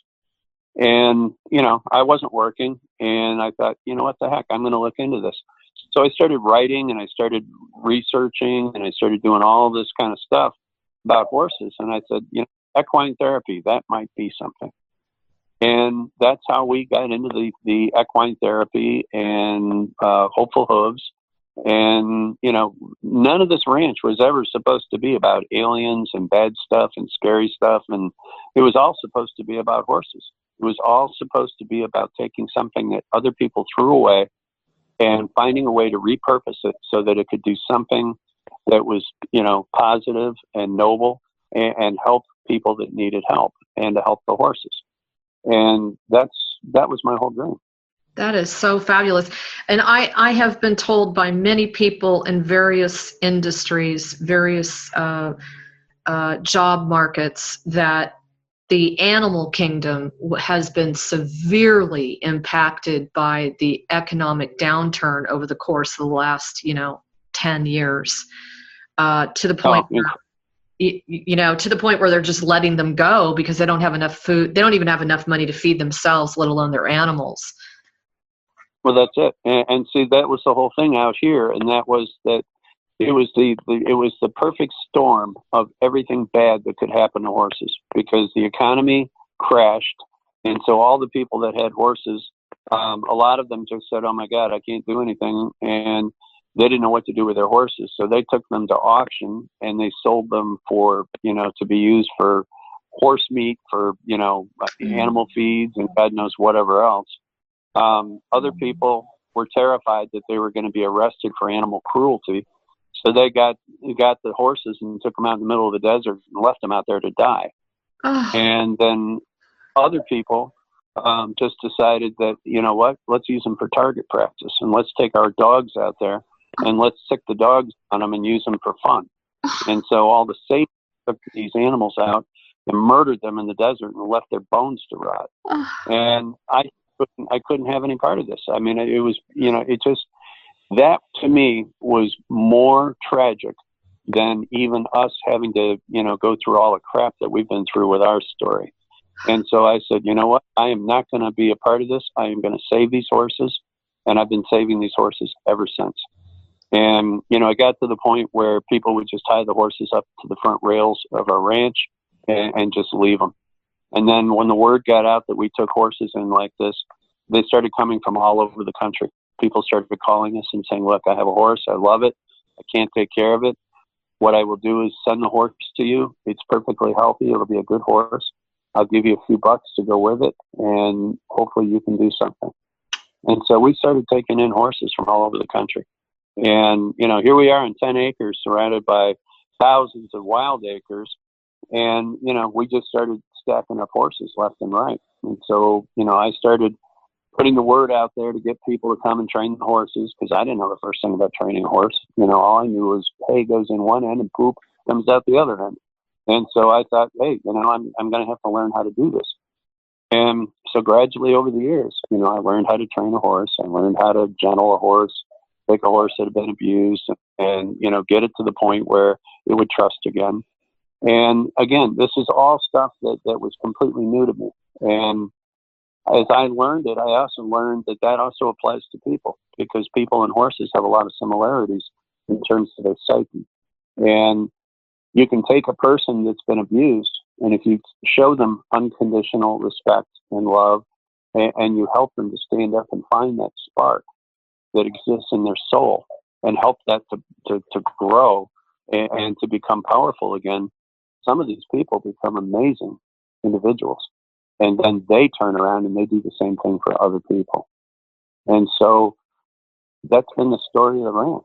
And that is that we've been taking animals and people that had lost their way and thought their life was over, and we've helped them to find themselves and to become whole and beautiful individuals again. Wow. I'm like in tears right now, man. Oh, and what's amazing too is that not only are you able to take these wounded animals, because I noticed you take in a couple other different types of animals too, other than just horses. Yeah, we get dogs. Yeah, we don't advertise that. Right. Okay.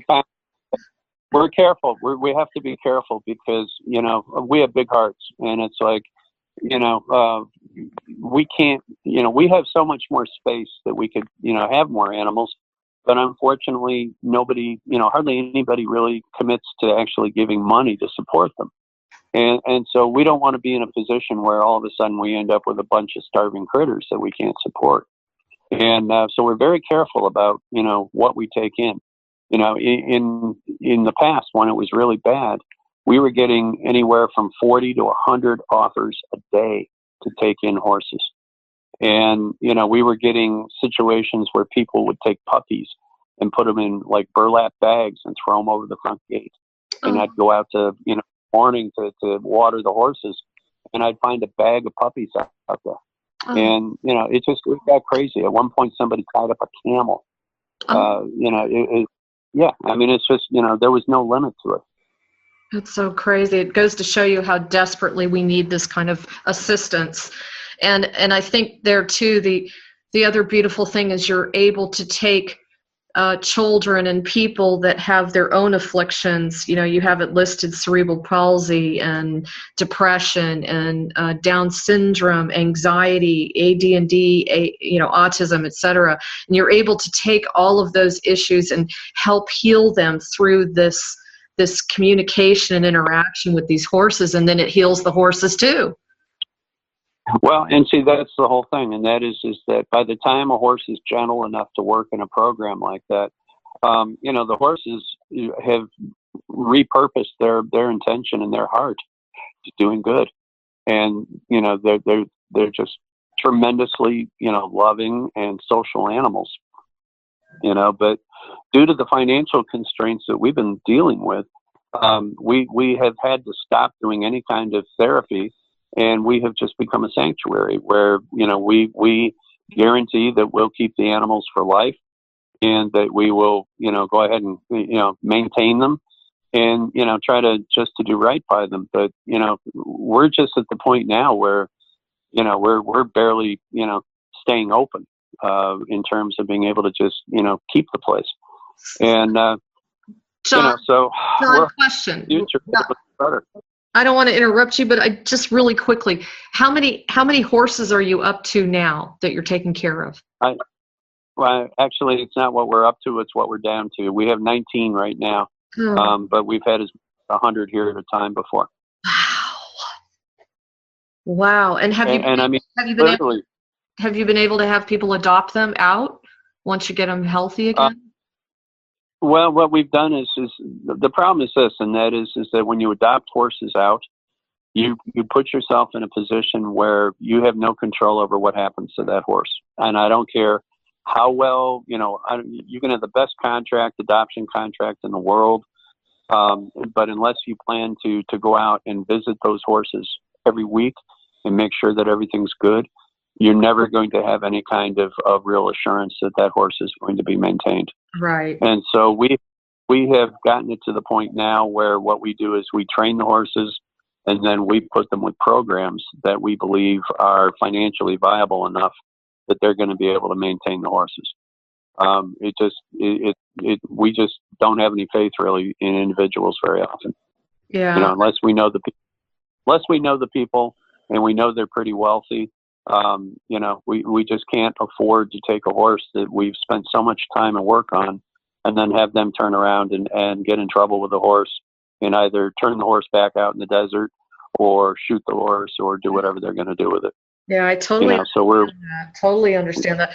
It's a responsibility, John, to have animals. You have to really be 100% committed from beginning to end and take care of them, Every horse costs between $3,000 and $5,000 a year to maintain. Okay, and I'm not even talking about like the best of the best of the best. I'm just talking about keeping the horse upright, keeping it fed, doing its feet, making sure that it has all its shots, and getting its teeth done. That is $3,000 to $5,000 per year per horse, and we have 19 of them. So you can imagine the amount of money that we have to come up with every single month.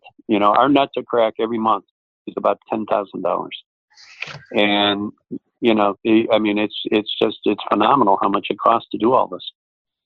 That is hefty. So we're talking like $100,000 basically is what you need just to take care of the 19 horses you have right now. Well, we figured to pay all the bills on the ranch in terms of running the ranch, buying hay, paying the electric bills, doing everything. It's about $120,000 a year. And, that's all inclusive. But, it's, again, we're a 501c3 charity. Anybody that gives us a donation, that money goes specifically to feeding the horses. And, or taking care of the dogs or whatever. But, we don't pay salaries. We don't have anybody that works for us. We don't take a salary. Our taxes when we file them are based on basically what my wife makes at her job. And, that's it. I mean, it's, we're doing this out of the goodness of our heart because we love horses and we believe in what we do. Yeah. Oh, it's such a valuable project that you're doing here. And in fact, what I want to do is this is certainly not $10,000, but I'm going to donate $200 right now here today. And I am going to ask all those in the audience who I know my audience is awesome. And we have such a warm place in our hearts for the animal kingdom. If you feel as pulled to this as me, I would ask if you can match that, or if you can even give a percentage of that. Please assist John. He really needs support. I feel that, John, you have paid dearly for bringing so much awareness out to the world. And I know you've gotten really beat up in mainstream media. You've had a lot of people really diss you on, the reality of what you've been living. And I thought about it. I went to bed last night and I'm like, God, what can I do to help John? Because I really feel, I feel your sincerity and your love for the horses. And you even said in one of your interviews that you knew at the age of 8 that you wanted a horse ranch. And that's all you ever wanted since you were 8 years old. You just really wanted to have a ranch with horses. And so I am just going to try to put a little, light under people's feet out there, that this is just something I feel could really create an energetic momentum across the world. When we start small, it just takes that one decision that creates a whole avalanche of activity, right? And I'm going to go ahead and put that out there. I'll be sending you over. What do you do? What do you do? Do you receive PayPal?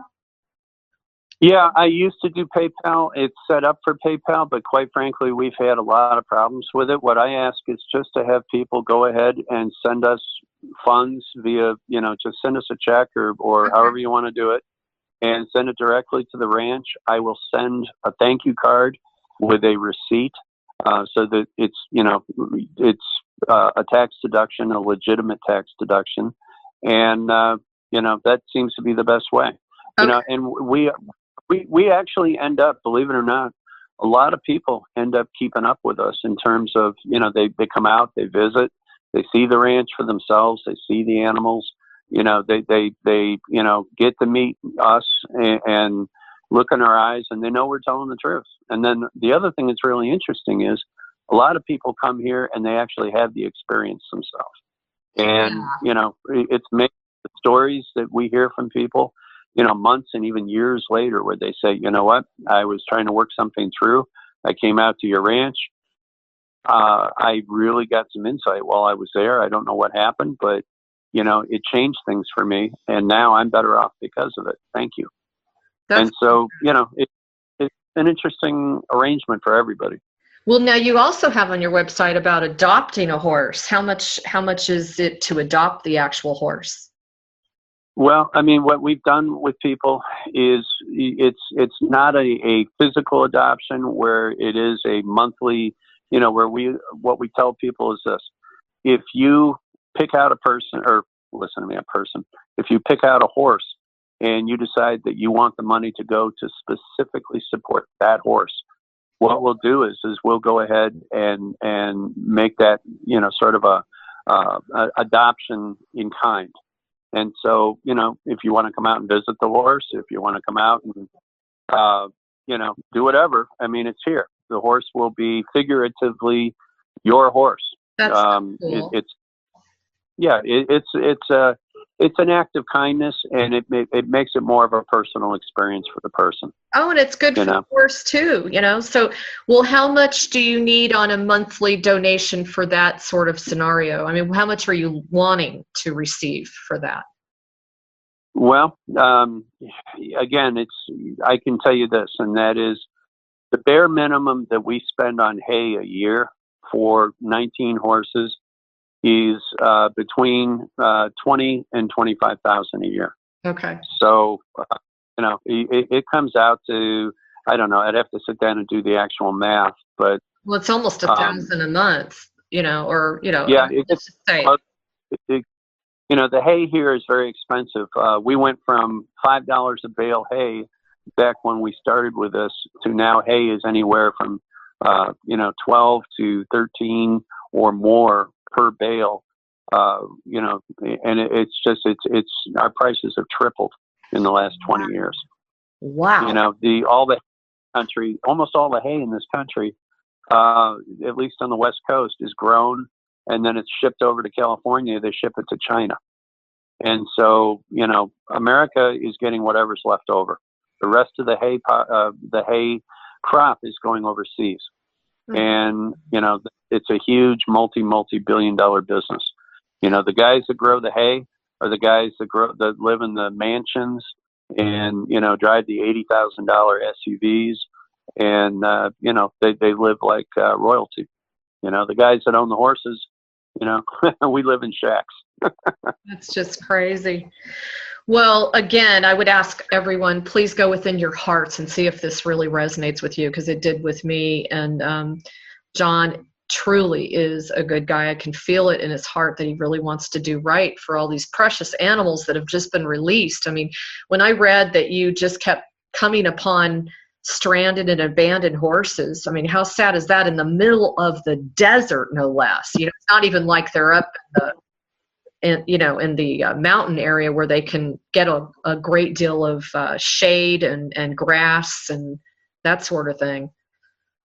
Well, the worst thing about it is they're not wild horses. These are domestic horses been dumped out there. Good. And domestic horses, you know, they're like, hey, it's 7 o'clock in the morning. Where's my hay? You know, they're not like, oh, I have to go out and wander and forage all day to get something to eat and drink. And so a lot of these poor horses are dumped out there, and they just stand there and lose the weight. They'll lose 100, 200 pounds, and then they literally just shrivel up and die. You know, they don't know that they have to go out and look for it. They just kind of stand there going, okay, where's my ride? When are you coming back to get me and take me back home? And, you know, it's horrible. I mean, it's, you know, the wild instincts don't take over once you've removed the horse from the wild. Wow. That is, oh man. I'm trying not to horrible. cry. I mean, they're like children. They're like children that have just been left out there to die. Man. Well, thank God there's someone like you that sees that and really feels the responsibility to take some action on this. Wow. Well, thank you. I mean, John, is it all right if I spell the address? Yeah, that's what I was going to ask you next. If you could give everybody who to make the check out to and what address they would send the check to. Okay. Make it out to Hopeful Hooves. That's HOPEFUL, separate word, Hooves, HOOVES. And our address here at the ranch is 14700 South Tut, T-U-T, like King Tut, Hill. It's Tut Hill Road, Buckeye, Arizona, 85326. Okay, Buckeye 85326. I'm writing it down right now. Okay. Okay. Okay. Yeah, and it's just a hard time with that Tut Hill. It's just, you know, imagine like the word King Tut, you know, like the Egyptian. Okay. Well, this is Tut Hill. God.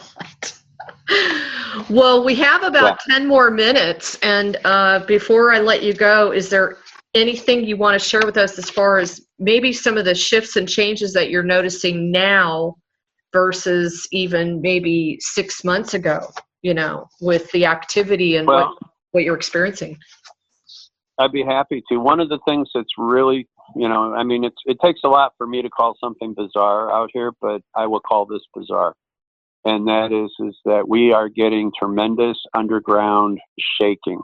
You know, we have friends that have come over and stood in our kitchen, and you could feel the shaking coming through the floor. And they said, "You get earthquakes in Arizona?" And I said, "Not really, not so much, but maybe there's a little bit of activity of some sort." And you can feel the shaking on the ground. And it's been so severe sometimes that we've actually seen, you know, bricks that were supporting buildings here on the property crack, and we've had to replace those bricks. John, and when did that start? When did that start? In earnest, about a year ago. Okay, that makes sense. To the point where, I mean, you could literally, it felt like you're getting a foot massage. There's so much vibration. But even before that, occasionally we would feel it. And then we started hearing these horrible booms. And I mean, these are booms that sound like sonic booms. I mean, to the point where we feel like they're going to crack our windows. We have double pane windows. Mm-hmm. And I've actually, in one place, I've had one of the windows get a stress crack from it. You know what that's usually from, right? No. Those are usually from, I'm going to use the word craft, flying into our dimension from another dimension. Well, that makes sense, because we've had people that have come out with the Gen 4 night vision glasses, and at like 10 o'clock at night, they would stand out on the back of the property and look up, and they would see whole fleets of ships just parked up there. Yep. And there'd be like 13, 14 ships just sitting up there, and they'd be equidistantly spaced in the sky from each other. And then when the what I call the Stargate opens on the back of the property, all of a sudden there's mad rush, and they all go through the gate and disappear. And then sometimes other things come through from the other dimension back into our space. And so, you know, it's kind of like an airport scenario sometimes. Mm-hmm. That's exactly what you live on. Trust me, I'm very familiar with Stargates, and I can tell you right now that's exactly what you've been living on. There's about 2.5 million ships just hovering above us right now, and they are benevolent. Wow. And they are benevolent. Okay, I'm going to make that really clear. Yeah. And the underground bases are, from what I've been told just as of a couple of days ago, they are cleared out. So there is a lot of chaos, however, with pockets of beings that have either been trapped or that are trying to, they think that they can get free, but they can't. Because our biggest problem is the dark beings that have been living underground for an extremely long time. So I wonder if that's water coming up. We have cracks in the ground and water issuing out of those cracks. That's really interesting. And I mean, big wet spots that look like, I kept thinking, man, these horses are really peeing a lot. And I'm looking around, and I'm like, no, that's not from a horse, and because the water's literally, there's these great big wet spots, and then it's now getting to the point where we actually have a little tiny puddle, right above the ground. Well, think about it. Under the surface, they describe it as caverned. The entire under the surface of what we walk on are just an incredibly high number of tunnels. And they're not just the tunnels that we've been shown. There is an entire system, just like there is on top of the ground. It's basically under the ground. So you have just oodles and oodles of underground tunnels, underground facilities. You have underground homes. You have full-blown epicenters, literally down below, that have been getting cleared out. And so if that's the case, and things are being moved around and dislodged, what I would imagine is the water reservoir is going to be shifted. Wow, because we have a huge aquifer under our property, and we've never had any shortage of water here. I mean, even when we had 100 horses that were drinking 50 to 100 gallons of water per horse per day in the summertime, we've never had a water shortage. There's a dairy that has like thousands of cows that's just to the south and the west of us. They take hundreds of thousands of gallons of water every day. Never been short of water. Interesting. And it's just amazing.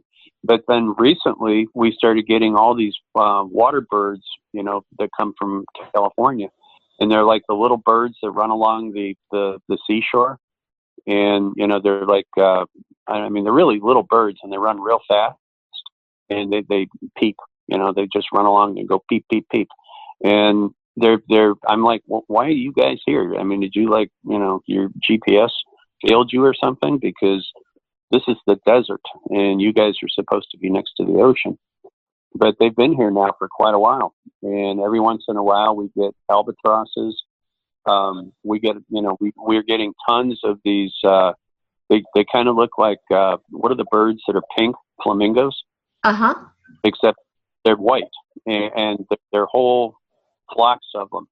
and they just stand here on the properties that are in the area where they have irrigation, and they stand in like 2 inches of water, and they act like they're, you know, in the Everglades or something. Literally, the entire area is being affected from a biological point of view, where it's acting like we're getting ready to be a seashore community. You know, it's just strange. That's so fascinating. Well, because there's just so many changes going on, and you know, it's all good. So, John, I want to thank you for staying the course. And I know that it's been hard, and it's not been a fun experience, but I mean, I am so grateful that it's funny because I blogged you, God, 5 years ago, and I thought, God, I really want to meet this guy, you know, and here I am today talking to you, just so happy to see that you're turning something that was really not such a great experience into a positive. And so I really ask everyone out there, please consider supporting him. He really needs some assistance financially. And again, you can check out his website at hopefulhooves.org. And again, thanks, John, for just informing us, letting us know what it's been like, you know, to deal with military-oriented, you know, extraterrestrials. People often ask, how do you know the difference? And, you know, this is where disclosure gets all whacked out, because there's been an effort behind the veil to demonize the extraterrestrials that are truly our galactic family, who want nothing but good for us, and try to paint a picture that all extraterrestrials are, you know, either demonic or, you know, evil, or all they want to do is hurt us or kill us or wipe us out. And this is where we need to have discernment, because you will know, you know, when you're dealing with an extraterrestrial that is aggressive, it's not of the light. Period. That's exactly true. I mean, we have had in the last year, we've had 2 run-ins with reptilians, and we had never in all this time ever seen reptilians here. And I didn't even really know what a reptilian was. And then in the last 3 months, we've had 2 different incidents. Actually, I take it back. It goes back to about January. We had 1 incident then, and then we had 1 recently. And, you know, they look like raptors. I mean, they look like, literally, these things look like dinosaurs. And they're vicious. They're ferocious. One of them, I put 3 rounds from a Glock 22 in the chest of it, and it didn't even stop it. So, yeah, there's stuff coming through and I have to admit, maybe those came through the portal. I didn't see them come through, but I don't know how they got here any other way. And, you know, we had witnesses, and it literally, it scared everybody. I mean, this thing wanted to eat us. What ended up happening? Well, it sounds really bad, because I don't like to admit that I was actually scared of stuff. But in this particular case, I thought this thing was going to eat me. And so I ran and hid in the bedroom. Well, don't forget to call out for help. You don't have to do this alone, you know. Trust me. Definitely. I was like, Lord, please help me. This thing's going to eat me. I don't want to be eaten by a lizard. I mean, we laugh about it. We laugh about it, but this is actually, this is entering mainstream media. I mean, it was just yesterday that Adele, who is a singer, was performing, and she could not maintain her human structure, and she turned back into a lizard backstage, a reptilian. And wow. it came from a New Zealand Chronicles article, and it just started spreading all over the world. And when I read at the very bottom, where a lot of people don't go, you know, I was reading through this, she says, well, I don't want anybody to misunderstand. I'm a nice reptilian. And they actually showed a picture of her, you know, the human form of her and the reptilian form of her. But I mean, this is becoming more and more commonplace. I mean, even Princess Di referred to the royal family as reptiles. She actually, Wow. yeah. Well, I can tell you, I've never seen one until that particular experience, and I didn't experience it until a guest of mine that was here that was sleeping on the sofa in the living room right next to the portal. She woke up at like 5:30 in the morning, and there was one standing over her, and it roared at her, and she turned around and she grabbed her iPhone and she tried to take pictures of it, and the phone wouldn't work, and she thought, oh God, John's all the way in the bedroom. What am I going to do? And she came and knocked on our bedroom door, and my wife opened the door, and she's like, what do you want? And she says, there's a giant reptile in the living room. And she looked at me, and I was sound asleep. I slept through the whole thing. And she said, John, get up and kill the reptile. And I'm like, what? And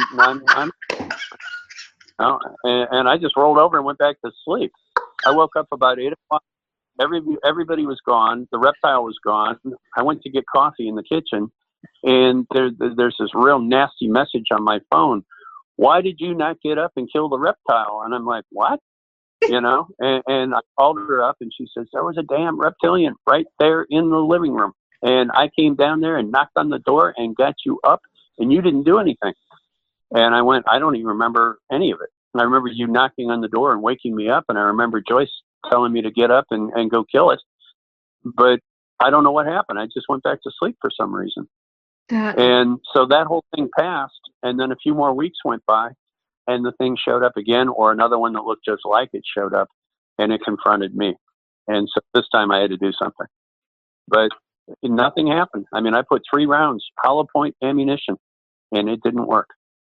Wow. Was it trying to communicate with you, or was it just trying to scare you? Well, let's put it this way. We never got to that first name basis. All we got to was giant, kind of like noise. Wow. And me saying, wow, part of me wanted to stand there and take it and try to, deal with it. And fortunately I have guns. So I was like, okay, let's do that again. And I reached in the table behind the sofa, and I grabbed a 40 caliber Glock and, proceeded to just pop it 3 times, and I was only maybe 8 feet away from it when I shot it. Wow. Nothing happened at all. It went right in, the bullets went right into the thing, and all it did was make its eyes get real big and make it roar at me again. And I went, oh, I'm screwed. And I turned around and hauled ass down the hallway as fast as I could, and I hid in the bedroom and grabbed the sword. And I thought, if it breaks the door down, I'm going to have to go after it with the sword. I hope I survive. Because I really, at that point, I thought if a bullet isn't going to kill it, much less 3, probably a sword's not going to do much good either. But after 15 minutes. It got stopped, 15 minutes. John. It got stopped. I don't know where it went. Because trust me, if it was going to come after you, it would have come after you. You actually were protected. So I was very grateful. I was saying prayers. I was like, Lord, thank you. I'll go do some really nasty jobs around here that I don't want to do, and just say thank you. God, I can't believe your life. It's just amazing. I mean, it's just amazing. No. Well, listen, John, hang tight. Don't hang up yet, because I want to talk to you. Just want to let everybody know, thank you for listening. I hope you enjoy this interview as much as I did with John Edmonds of Stardust Ranch, right? Stardust Ranch. Yep. And, Stardust Ranch. And he has also done some very interesting DNA testing. If you want to dabble in that, that's up on his website too. You can really get some information. I thought it was interesting how they said that the hemoglobin was so high when they did the test on the blood. Well, and that it has the green stuff in it. The what do you call it? The here I am. I'm drawing a blank. Chlorophyll. It had chlorophyll in the hemoglobin, and that was what Dr. Levengood, the universities that tested it, told Dr. Levengood that this was the smoking gun of proof of that this is not from this world, because nothing else, no animal, no person, no nothing has this similarity. It is completely proof positive that it is from off-world. And that's why I tell folks that our ranch is the longest, ongoing, best story in the paranormal world today, because there's nothing out there that we're close to it. Fantastic. And you're still here to talk about it. Yeah, I'm still kicking it. You're still kicking it.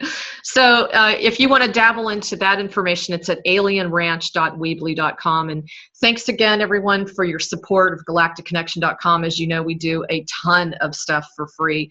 Please continue to visit our website and check out our healing services. We are definitely here as healers for the healers and supporting the healing community. And I think our reputation precedes us. Thank you so much for staying tuned, and we will talk to you next week. Take care. Lots of love. Thanks, John.